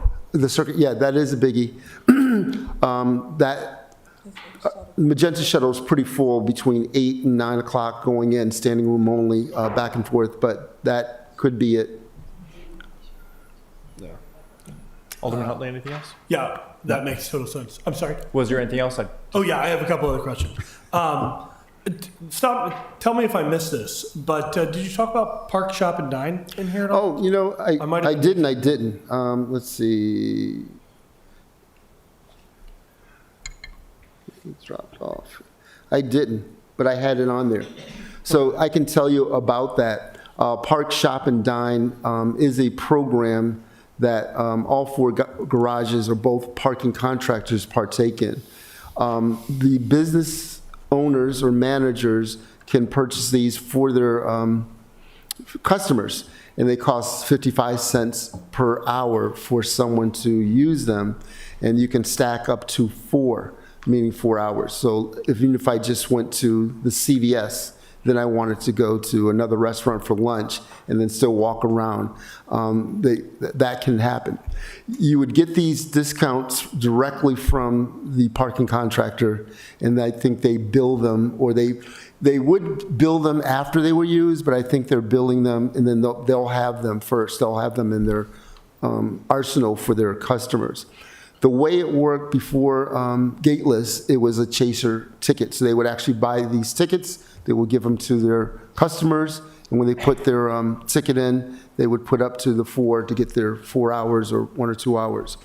The restaurants were getting a little more because of restaurant time for lunch, dinner, what have you, versus a store, you know, a walking in a souvenir store and all. But Park Shop and Dine does still exist. Great, thank you. Yeah, I wanted to make sure that was something, as we're doing a briefing, that everybody got to hear about. On this slide, you were talking about the monthly parking at Hillman.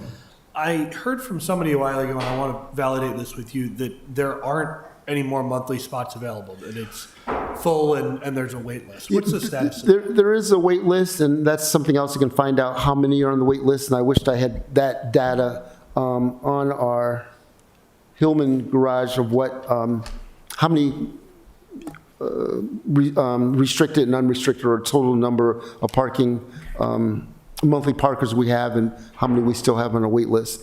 It's dramatically gone down over the last couple of years, but they're still on there, I think, a double-digit number. I'm almost sure of that. But that's something I can get the information for you all as well. Thanks. Yeah, if you don't mind. And then just one last question for you. I've gotten a couple of very unhappy messages about folks who are parking, this is only in Metropolis garages, during the snow and getting charged for it. What the heck happened with that, and how did we not solve it between Snow 1 and Snow 2? Because I had at least one person who still got charged this past weekend.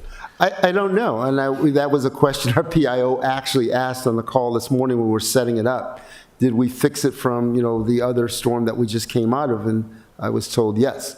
Like you said, I've heard of 2 people that it happened to in the Gotts Court garage.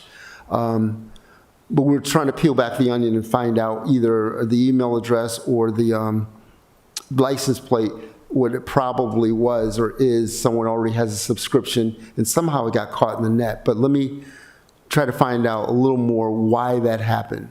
Because it did, as you said, Alderman Huntley, before, and we, you know, something we shouldn't happen again, for sure. Yeah, it seems like we could just turn off the cameras, right? If we're opening the gates metaphorically, we could do it literally. Yeah.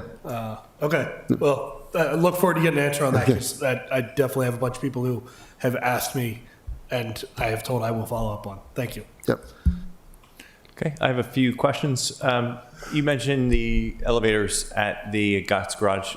Because I think the council will find it interesting, can you give a ballpark expense of what the cost of replacement? Yeah. To design and build in the CIP budget, the capital is about $890,000 just for that one bank of elevators up front, the design and build. The same cost for Knighton. So you're looking at like 1.7 million for those 2 garages, that one bank of elevators. I don't have a total for Shaw Street, but it's going to be pretty much the same, because you're paying a design company to redesign the whole thing. You would think it would be a lot easier, a lot cheaper, but it is very, very expensive. And we can get you the CIP numbers. You can kind of look at it and how the breakdown is put together. But 891,000 or so for Gotts, and very close to the same for Knighton. Thank you. For Gotts, you mentioned, if I heard the numbers right, of the 11 handicapped accessible spots, 9 are van accessible. Yes. If they're not being used, that strikes me as potentially restriping the lines, and you could fit another couple parking spots in there. Is that something you've considered? Didn't consider, but that's something we can definitely look at, because they're almost always full, at least 90% of the time. Okay. But let's look at that and see what because the law only requires that 2 of them be van accessible, which you're right, it takes up another 50% of a space. So you multiply that out for the 11, how many more you can actually get. Right. Very good point that we can take a look at that. and see if we can, repurpose 3 more. Right. So I would ask that you do that, please. And you mentioned a program for the strollers, cars with strollers, and we all understand it would be on the honor system, but I think we'd like to hear more about that. Yeah, we can definitely do some kind of a pilot and put it, some nice language that our city attorney will say this, it works without being too demanding, but, kind of like, it's an honor system, please reserve for. Because what happens, somebody wants to kind of self-check, like we go out and drop somebody off with a stroller, we come back, skipping along around our blades, like, what are you doing? But they don't know the leaving and coming back kind of thing. So we can still try it. But hopefully folks don't try to police something like that. They didn't see the hidden disability sometimes you have with the handicap spaces. You don't look like you're handicapped. Why are you taking up the space? So something with the stroller or the parent, I can see that happening, as much, but we can't not try it because of that. And then my third question, I'm breaking my rule of not asking a question I don't know the answer to, because I don't know the answer to this. Do you have any goals that you'd like to share with us? We want to improve parking. What does that look like to you? Basically, what I think I've been hearing throughout from all the older persons, the new ones as well, of a post-paid system. We're a municipality. We're not trying to maximize profits. We're really trying to make it easy for visitors, guests, residents, and all. So I really believe that the ease of being able to park, come and go, will make your lives and my life a lot easier. So what does that look like? That's a system, even if I don't want to interact and have a subscription, but it's still a postpaid. That was a really big goal because even though my title says Director of Transportation and Parking, it's Director of Parking and sometimes Transportation. So a lot of my day, 85 to 90% it's not thank you, it's thankless that we're just trying to solve the problems like Alderman Huntley, why is this still happening again? We went through this already. That's what my notes here to try to figure out why. So that's a big number one, and I think it's the number one of you guys as well. It's only one garage out of the 4, so 25%, but that's a big one that's used a lot downtown, the second largest, 588 spaces. Okay, very good. Alderman Savage, and then Alderwoman Alsop Johnson. Well, thank you, Mr. Mayor. And then Frank. And that answer sounds like customer service, good customer service, right? So, sounds good to me. And so just a few points. This slide, since you have it up, I think I've mentioned this to some of you before, but we've seen this chart for the past I think since going back to June, maybe May. And so just again, I think I mentioned this before, but to reiterate, the only period we saw 100% usage was, I think it was August. One time slot, one day in August, or maybe it was July. It was one of those months. So it's not typical for this garage to be at 100% usage or capacity. And I say that just for one reason, well, for many reasons, but in this case, point this out because we do have, I know, understandably, a lot of businesses that are concerned down on the city dock.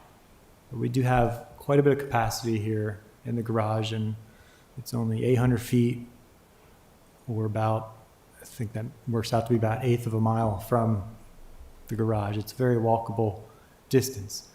And so it feeds into my other point as far as messaging, marketing, because the slide actually I hadn't picked up on, but Alderman Huntley did, the Park Place garage. I don't know if those numbers were from last week, but I was wondering, why is Tuesday so high? I was called out for jury duty, and because Monday was the holiday, I was turned out on Tuesday with all the jurors, a lot of jurors. And that could be one reason, if that showed last week, why there were so many, because the court does provide incentive program, tells people if you need to park at Park Place, take the free circulator downtown. And so I think the other important point of that is it shows the importance of messaging, marketing. That is a marketing incentive program that is used by the court, and it clearly works. And so I think, keep that in mind as I think the department's looking to get funded a marketing position, dedicated marketing position that is really important for driving behavior. I think this shows it clearly works, and that feeds into so many of our other initiatives. So thank you for the presentation. Thank you, Alderman. Thank you, Alderman. Alderwoman Alsop Johnson. Thank you, Mayor. Marcus, thank you for your report. Thank you. Appreciate it. Sure, you're welcome. On Sundays, I'm approached by church members in the area of Ward 2. They ask if there are any kind of discounts for parking past 4 o'clock. They allow them to park past 2 when they have large events holding at the church. At present, there is not. As I made mention, there's not anything for any group of people. It's for the whole betterment of all. But nothing past the 2 o'clock on any of our garages. One of the things I didn't put in the slides here is enforcement times.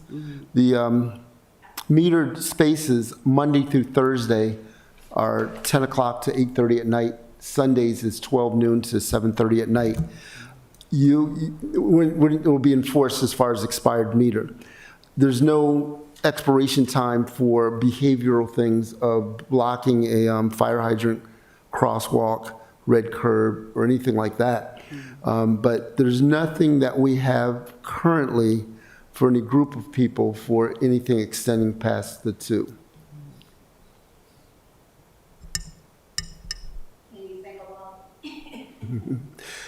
You as legislators could, that's not me. You as legislators could discuss that. Director Moore, perhaps before we get to budget season, you can give us an estimate if we extended the Sunday hours to 3 o'clock, what that cost would be to the city. Would 3 o'clock address your concern? Thank you, Mayor. That'd be fine. That'd be, their love, anything. We love anything. Thank you. And then I think Thank you very much. Alderman Thorpe was next. Thank you for your presentation, Director Moore. I have 3 items. The first 2, I'm not sure whether they're questions or statements. The first one goes to what Mayor Littman and Alderman Savage were talking about, which is the data. Parking is so important to the residents, and your responsibilities are so important. I think it would behoove us to have better data or more defining data about what happens in parking. And I think this goes to the mayor's question about what your measure of effectiveness is. And I think why this is maybe a statement rather than a question is, as we get to budget season, I think it's really important that you have metrics in this so that we can look in the residents and say, yes, parking is improving. And I think you've got some of it in this brief, but I think it's really important to set goals, whether it's new users or number of people using, residents using the parking lots. Over to you for your expertise. But I really do think this is an area where when it comes time to budget process, we're going to ask some hard questions. And this is kind of, maybe this is why it's a statement, this is a heads up for when we look at this revenue and any expenses you have, we need real metrics, measures of effectiveness as to how we're improving this. It goes to marketing, it goes to performance, et cetera. That's number one. Number two, the mayor caught my attention at $891,000. I'm sorry? I thought I would. Yeah, times 2. You said it in times 3. So again, a statement, not a question, as it's almost 9 o'clock. And again, statement, please don't feel the need to address this, but how much of that has been budgeted? I presume I know that answer. What is the requirement to do it by the law? What is the right thing to do? That is a huge bill that if the Annapolis Capital were here, which I think they are, that's the front page of the paper. So that's huge. And then the third item, which is small, is could I ask you to forward this brief, email it to the city council, please? I will, and I apologize. I had one for each of you too. I will still email it and give you the hard copy. Cynthia, would you please? Director Moore and Ms. Buckland, as a policy, I would try to avoid the paper distribution and share presentations ahead of time, at least 3 days in advance, so we can get it added to the agenda so that all of our residents and constituents can see it publicly. I'm not trying to chastise you. I just want to develop the habit that we're adding presentations for everyone to see electronically. Sure. Thank you. Okay. Yeah. Before I go back to you, Alderman Savage, just want to make sure anyone else, since you already had a couple turns. Okay. Thank you, Mr. Mayor. I just listened to Alderman Thorpe, made me realize I forgot to mention something. So for the 2-hour free parking program for residents, I'm trying to remember if you mentioned this, the update on that. So all the garages except for Hillman, residents can now pull in and out and get the 2 hours free without having to enter in any kind of code, right? But Hillman, that is not yet the case. They're working on it. Is that accurate? Right, yeah. I think the presentation that Mr. John Kemp from Metropolis just presented to us maybe in January, they just got over the hump with that. So I would expect that Metropolis would want to, Premium Parking would want to do the same. So that's something brand new that just rolled out in January. You're absolutely right, for the residents. So it's good from a customer service perspective as far as not having to require the codes anymore.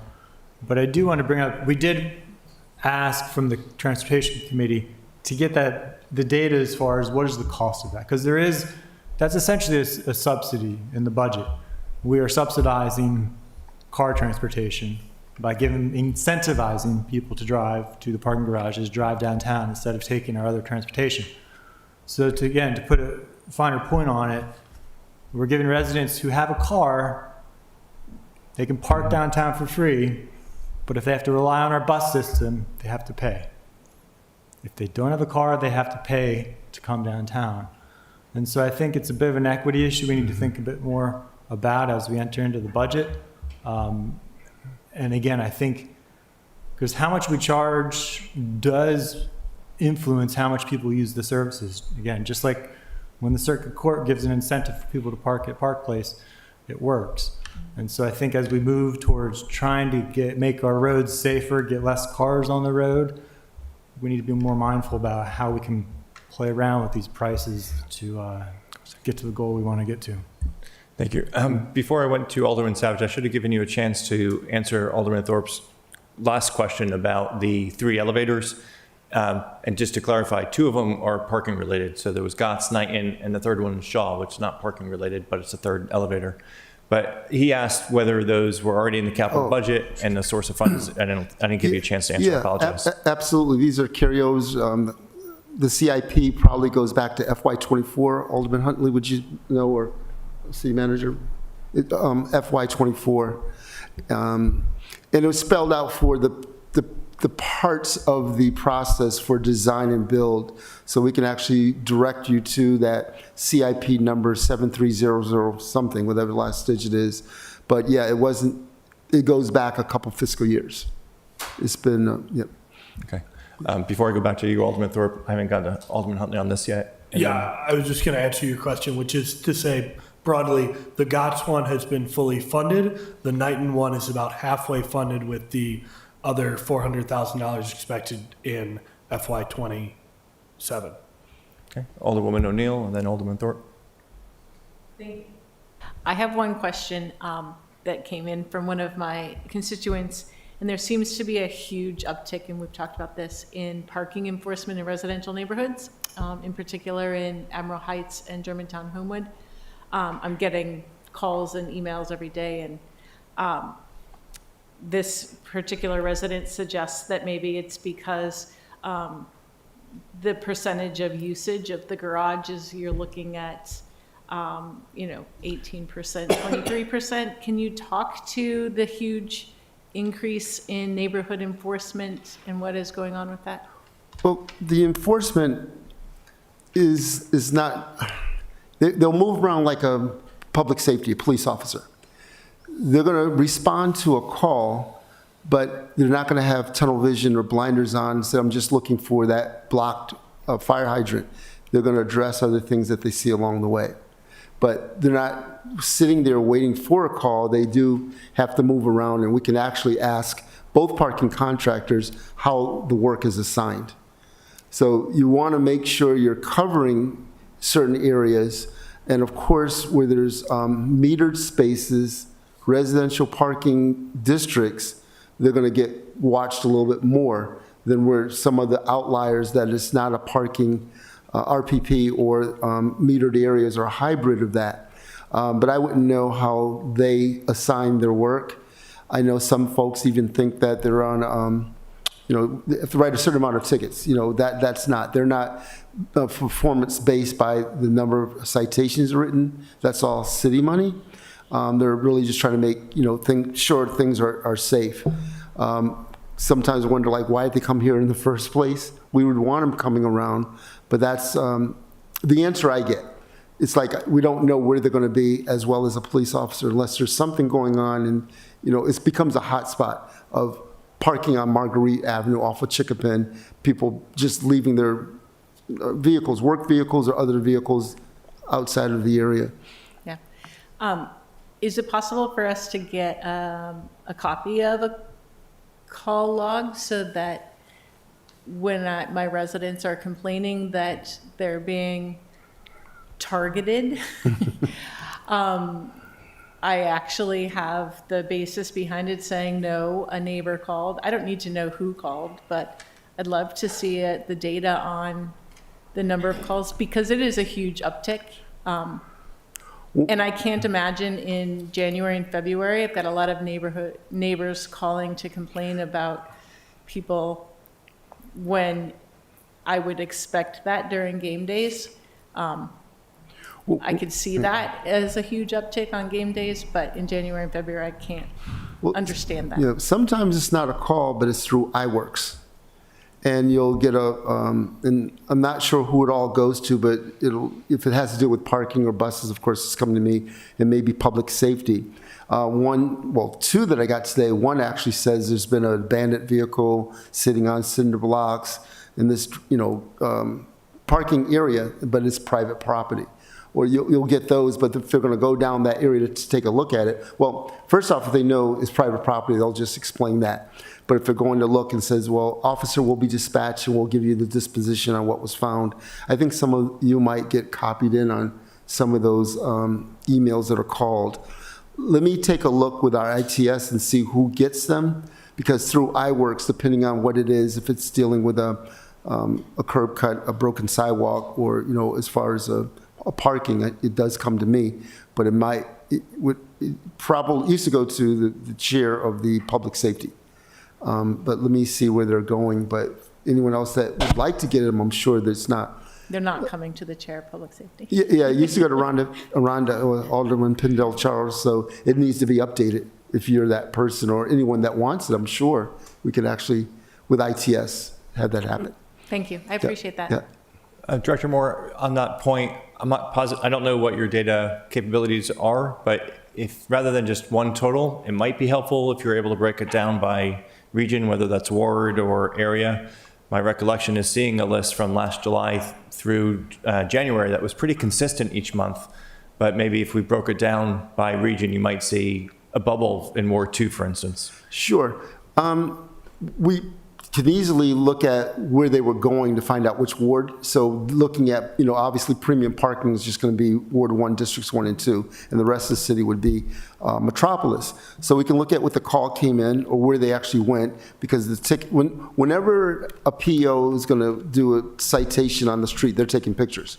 Because you can only imagine how many people say, or how many times we've heard, my tire was just barely into the red curb, and sometimes the whole car is in it. We just don't see it because it was night, or it was faded. we'll look at those. So we'll be able to look at, maybe go back a couple months or whatever, we can, bigger sample set, we can kind of look at what the graph will show us, the data will show us. But we can definitely do that. Thank you. Alderman Smith-Brown. Hey, thank you. So I actually, in light of this, spoke with two of the workers.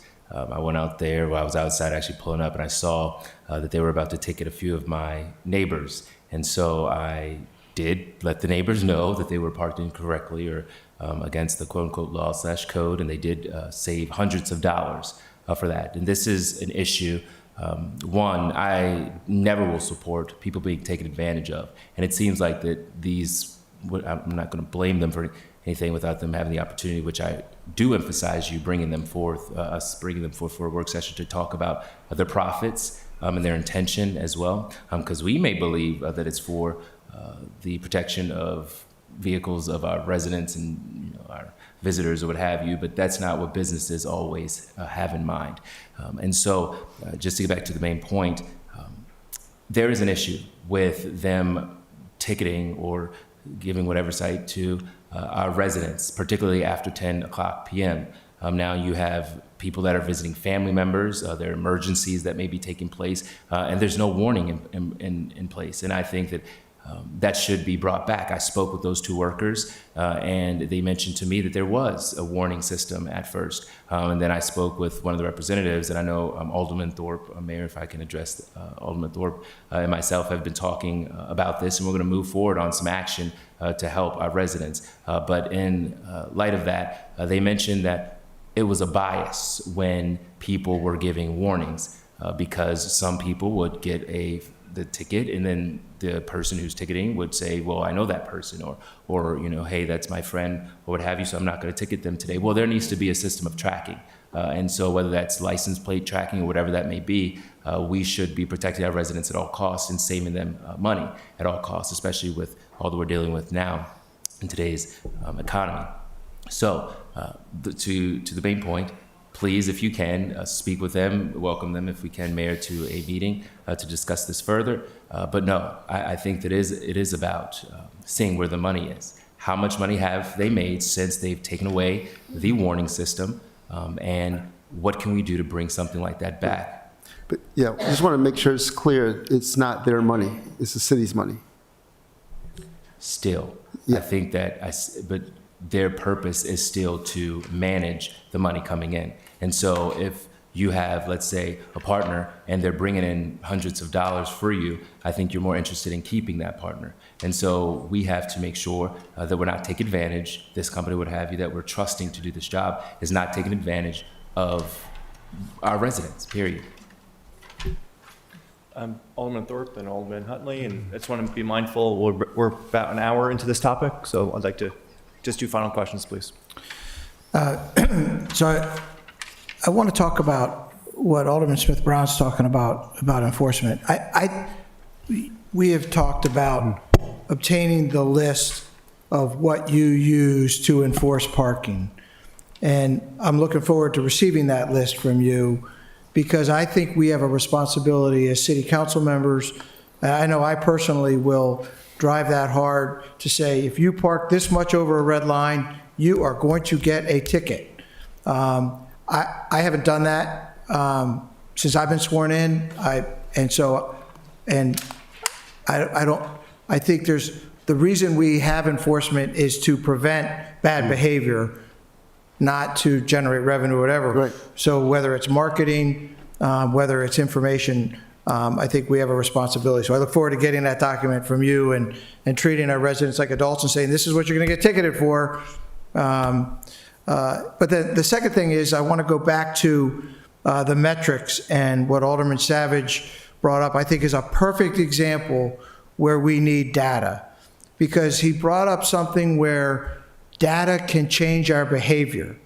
And I'm going to use this as an example, and I'm doing it now in February because come budget time, I don't want to, stump people with this question, but when it comes to 2-hour free parking for residents, we should have that data, and we should have a goal. as to how many we are trying to obtain, what percentage, whatever it is. You're the expert. We want the staff leadership to create those data topics, but it would be great for you to be able to, just as an example, as Alderman Savage talked about, it'd be great for you to be able to present this many residents got free parking, this many residents paid for, or this many people paid for the bus, and this is the goals we're looking to get, so that we have less emotional conversations and more data-driven conversations, because we all love apple pie, but not everything is apple pie. I'm not sure if that metaphor worked, but if that, this is a perfect example where we want to drive to data and goals. So, thank you. Thank you. Alderman Huntley? Very briefly, I just want to say that while I get some of the same angry messages as Alderman O'Neill, I appreciate the more uniform enforcement. I think the many people who follow the rules are never going to be as loud as the few who get tickets for not following the rules, but it's important to speak up for those people. So, thank you. Okay. Director Moore, I just want to thank you for coming here tonight. I think you do an outstanding job representing the department. You've got a tough job. You take a lot of slings because people aren't happy, but I think you do a fantastic job, and I appreciate your work in coming here tonight and appreciate your presentation. Thank you, Council. Thank you. Okay. Ms. City Attorney, please present the next item on the agenda. The next item on the agenda is the approval of the consent calendar. The items on the consent calendar include supplemental appropriations under $50,000. That's SA 1526, a grant Anne Arundel County Senator Amos grant for the fire department. The next item is appointments, AP 1226, the appointment of Ross Arnett to the Financial Advisory Commission. I'm surprised he's not here. And that is the end of the consent calendar. Any objections to the consent calendar? Okay, seeing none, I'd entertain a motion to approve the consent calendar. So moved. Thank you, Alderman Thorpe. Is there a second? Second. All those in favor? Aye. Aye. Any nays? Okay. Alderman Smith-Brown, you had a question? Well, when the motion second, I was actually going to ask a question. I'm sorry, speak up, please. It was a motion and second. I was actually going to ask a question since the motion and second. Before we move to a final vote, which we did the ayes, I was going to ask a question about this. What's your question? Yeah, my question was if you can just give a little bit of background or overview. Can you speak into your microphone, please? Oh, yes. So if you can give a little bit of, I do. A little background or overview of what this Senator Amos grant is or does, just for those who may not be familiar with it. Sure. I'll ask our city manager to address that, please. Point of order, Mr. Mayor. I'm not entirely sure we can do that on consent calendar without pulling it out. Right. And it's been. The consent calendar's already been passed, been approved. I'm just asking a question. I'm entertaining the question. Okay. Yeah, so we passed the consent calendar, but the Alderman had a question, and I'd like the city manager to address it, please. I'm actually not entirely sure what all is covered under that grant off the top of my head. May I see I Alderman answer that? O'Neill. Yes, I'm Mayor? sorry, Alderwoman O'Neill. When we had them before the Finance Committee, it is a county grant that's been received several times. This was an additional portion of that grant. They ended up getting more in the grant than originally posted in the budget. So it is just an additional grant. We did not get a lot of background because it was $754 that was being added to their $95,000 grant. It was just a calculation of the grantee adding the additional $734 to the initial grant. So, But I will get an answer for you and let you know. Okay, thank you. Okay, Madam City Clerk, Madam City Clerk, yes, please call the roll. Yes, sir. Mayor Littman. Aye. Alderwoman Alsop Johnson. Aye. Alderman Schneidermeyer. Aye. Alderwoman Conti. Aye. Alderman Savage. Aye. Alderman Thorpe. Aye. Alderman Huntley. Alderman O'Neill. aye. Alderman Smith. Aye. Thank you. Okay, Madam, now for Ms. City Attorney, please present the next item on the agenda. Next item on the agenda is legislative action on first readers, beginning with Ordinance 426, the temporary dissolution and restructuring of the City of Annapolis Art and Public Places Commission. Is there a motion to adopt 0426 on first reader? So moved. Thank you, Alderwoman O'Neill. Is there a second? All those in favor say aye. Aye. Any opposed, say no. Okay, that motion passes. Excuse me. Is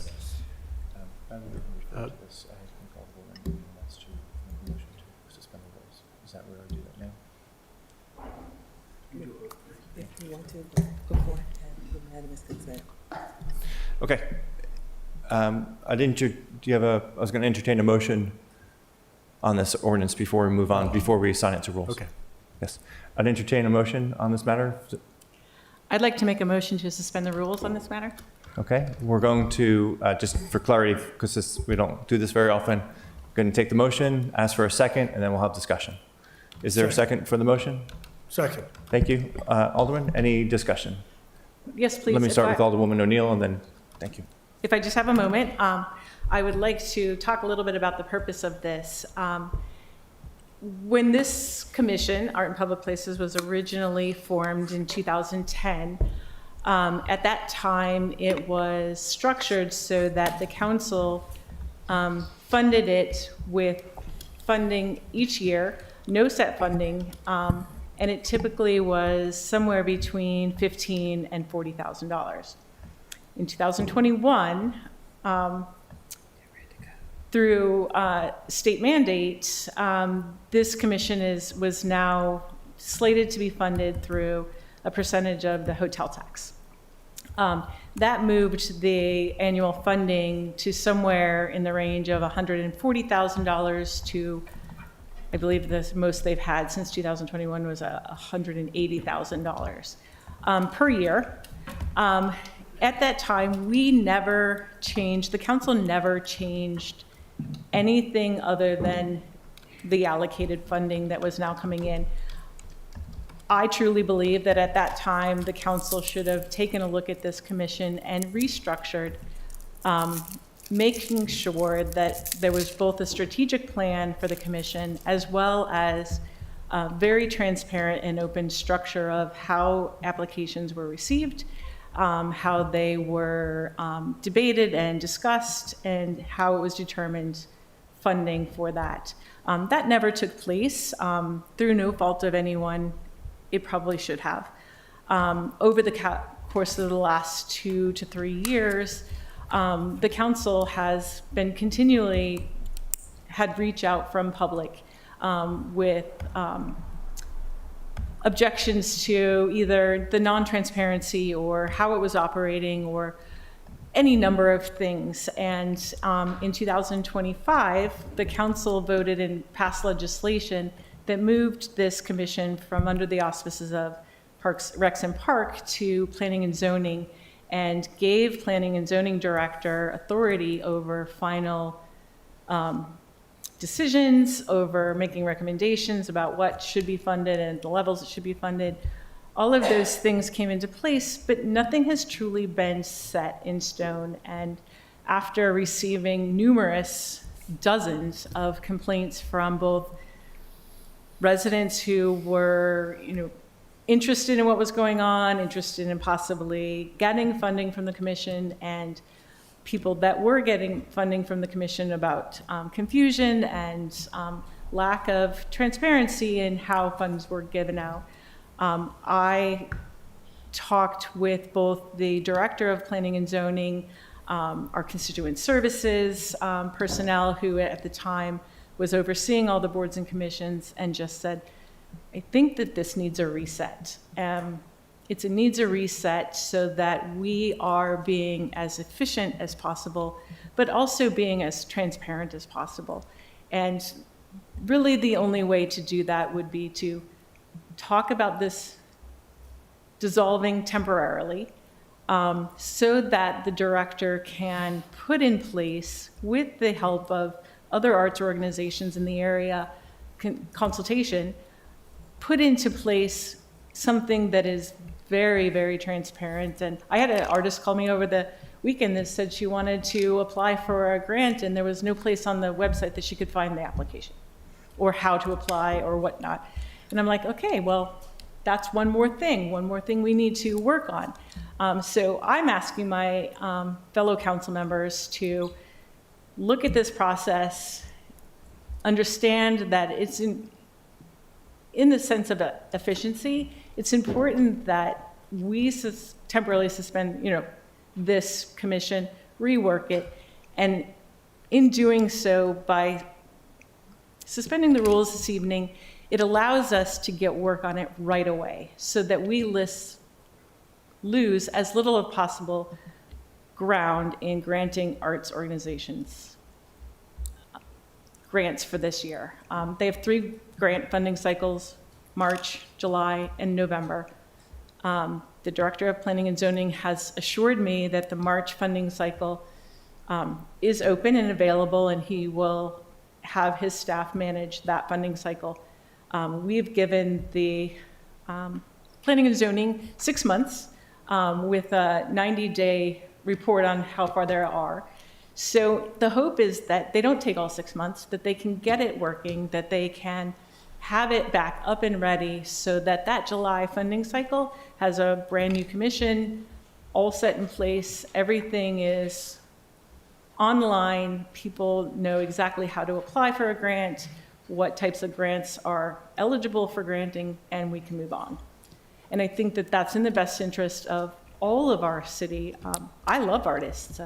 There's, I have 2 in my family, and I would love to see us really taking control of this. I'm asking that I've asked the director, I would love to see a quarterly report of what's been funded so that we can see where the $100,000+ are going each year, and have a little bit more public engagement on it. Very good. Alderman Savage, before we started the motion, you had your hand raised. Were you trying to add to the discussion on this point? I'll wait. Okay. Alderman Smith-Brown, you were next. Sure.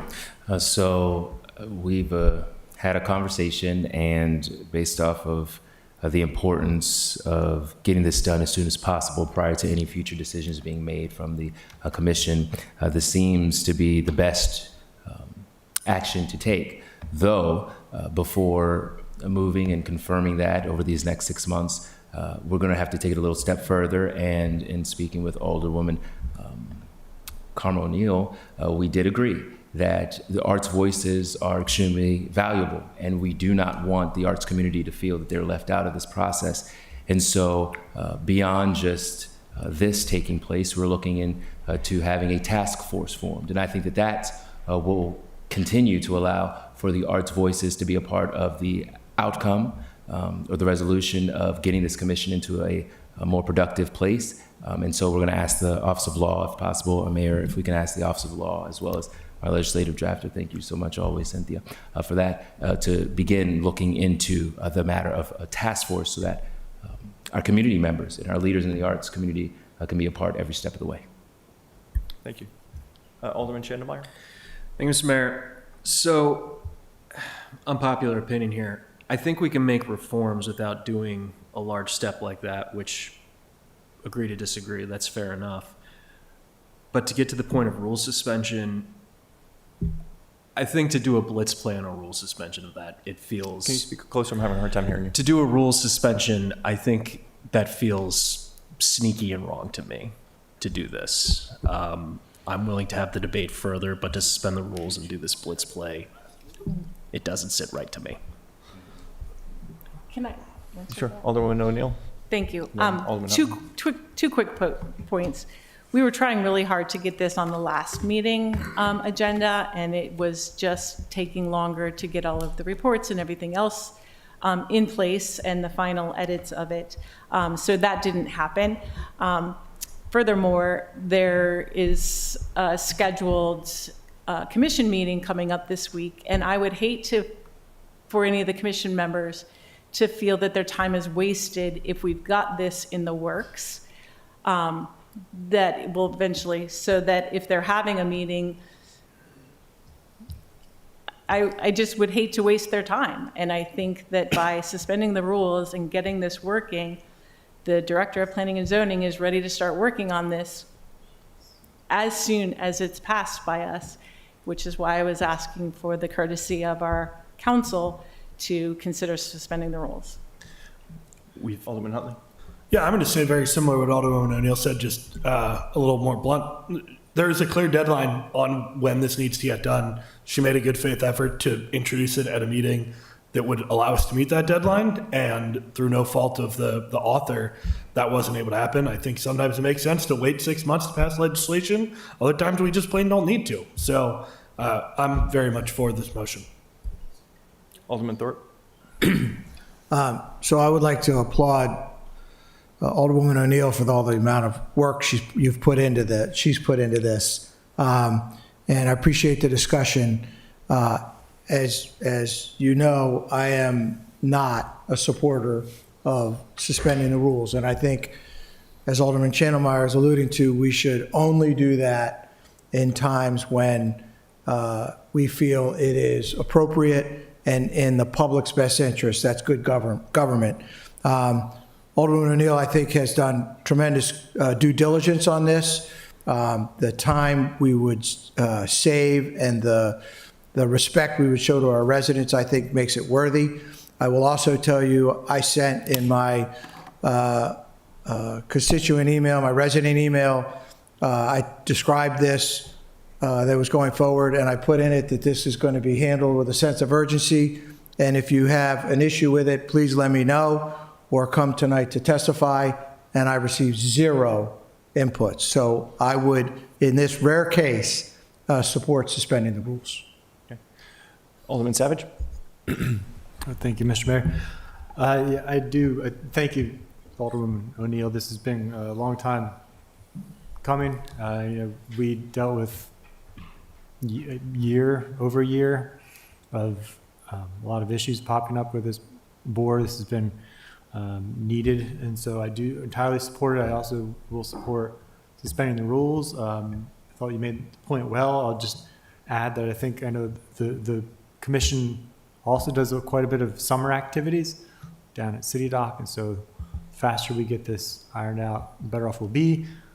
All that said, I do want to ask, if this doesn't pass tonight on second reader, can staff still at least develop the plan that will be implemented when and if this does pass?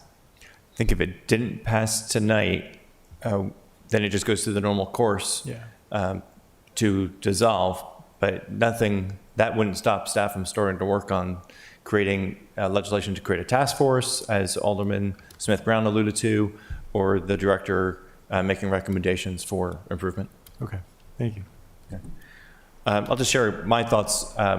Generally, certainly like most of you or all of you, I would prefer not to suspend rules and have public hearing and committee review. We're not starting from scratch, though. If this was a proposal just to create something new that didn't exist, I think we would all say, let's just take the time that we have in normal course.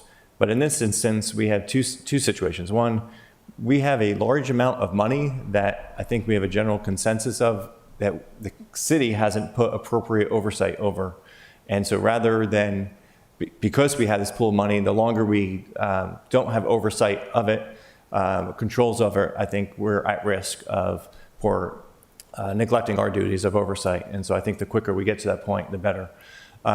2, we also have an organization that is not functioning like a regular organization because they don't have people in these various roles. And so to the Alderwoman's point about asking people to attend a meeting this week to volunteer for something that we're in the process of disbanding strikes me as a natural, acceptable time to let's just take action. But I'm much more concerned about when we have a large amount of money that we're responsible for providing oversight for, we don't feel comfortable that we have those controls in place. That's a time to act quickly. So I'm supporting suspending the rules. Any other? Oh, I'm sorry, Alderman Smith-Brown. Yes. So yeah, we concur. I would say most of us with the suspending of the rules and making sure that the voice of the arts community is a part of this. And so I just called a question if we can. Okay. Just want to make sure there's no other discussion. All those in, and let me just be clear, because this is, again, not something comes up. I'm going to ask all those in favor of supporting the motion, which is a motion to suspend the rules. If it does not pass unanimously, then it fails. So I just want to be clear. It needs a 9-0 vote to proceed. Alderman Schendelmeyer, would you like to add to the discussion first?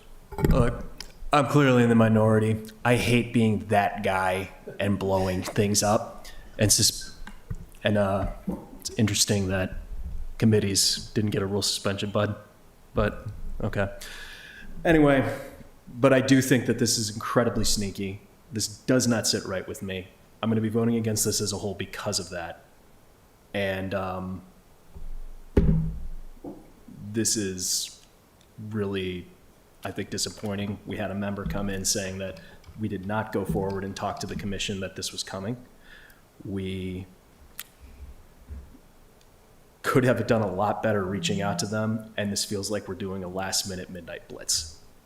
Okay. Okay. Alderman Huntley? If we're still doing debate, I'd just point out that another member of the commission had enough notice to send in a letter of support today saying how much he supported it and how necessary it is that we do this and that we suspend the rules for it. Okay, I think we're at the point to vote on the matter. All those in favor of the motion to suspend the rules, say aye. Aye. All those opposed, say nay. Okay, hearing no objections, the motion passes. Entertain a motion to, help me with the wording. Second reader. Adopt on second reader. I'm sorry. To adopt on second reader. Motion to, I'll look for a motion to adopt on second reader. So moved. Thank you, Alderwoman O'Neill. Is there a second? Okay, thank you. All those in favor of the motion? Okay. Madam City Clerk, will you take the roll? Yes, sir. Mayor Littman. Aye. Alderwoman Alsop Johnson. Aye. Alderman Schneider. Nay. Alderwoman Conti. Aye. Alderman Savage. Aye. Alderman Thorpe. Aye. Alderman Huntley. Aye. Alderwoman O'Neill. Aye. Alderman Smith Brown. Aye. Okay, the motion That passes. Do we need a third reader? Yes, sir. What's that? Yes, sir. Okay. Entertain a motion to adopt on third reader. So moved. Thank you, Alderwoman O'Neill. Is there a second? Second. Okay. All those in favor of the motion to adopt on third reader, sorry, roll call, I'm sure. Yes. Mayor Littman. Aye. Alderwoman Alsop Johnson. Aye. Alderman Schneider. Nay. Alderwoman Conti. Aye. Alderman Savage. Aye. Alderman Thorpe. Aye. Alderman Huntley. Aye. Alderwoman O'Neill. Aye. Alderman Smith Brown. Aye. Okay. Okay, the motion passes. Ms. City Attorney, please present the next item on the agenda. Next item on the agenda is ordinance 326, Annapolis Harbor Lines at Hawkins Cove. Okay, is there a motion to adopt 0326 on first reader? Yes. Thank you, Alderman Schendelmeyer. Heard you first.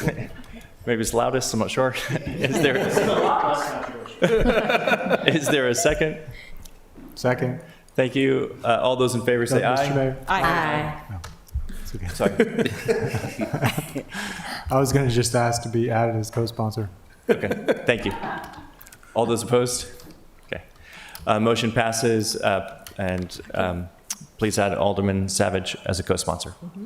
I refer 0326 to the Board of Port Wardens. Ms. City Attorney, please present the next item on the agenda. Mayor, I believe Alderwoman Conti may want to say something. I apologize. Oh, I'm sorry. Yes, I want to co-sponsor this. Thank you. Certainly can do that. I apologize. I missed you the first time around. I too will do that, Mayor. Okay. Alderman Smith Brown also added. Okay. Make sure I didn't miss anyone else. Now we're up to Ms. City Attorney. Please present the next item on the agenda. The agenda is completed. Is there anything else for the good of the order? Wow. All right. Guess we're tired. There being no other items on the agenda, I'd entertain a motion to adjourn. So moved. Thank you. Is there a second? All those in favor, say aye. Aye. Aye. Any opposed? Motion passes. Meeting's adjourned.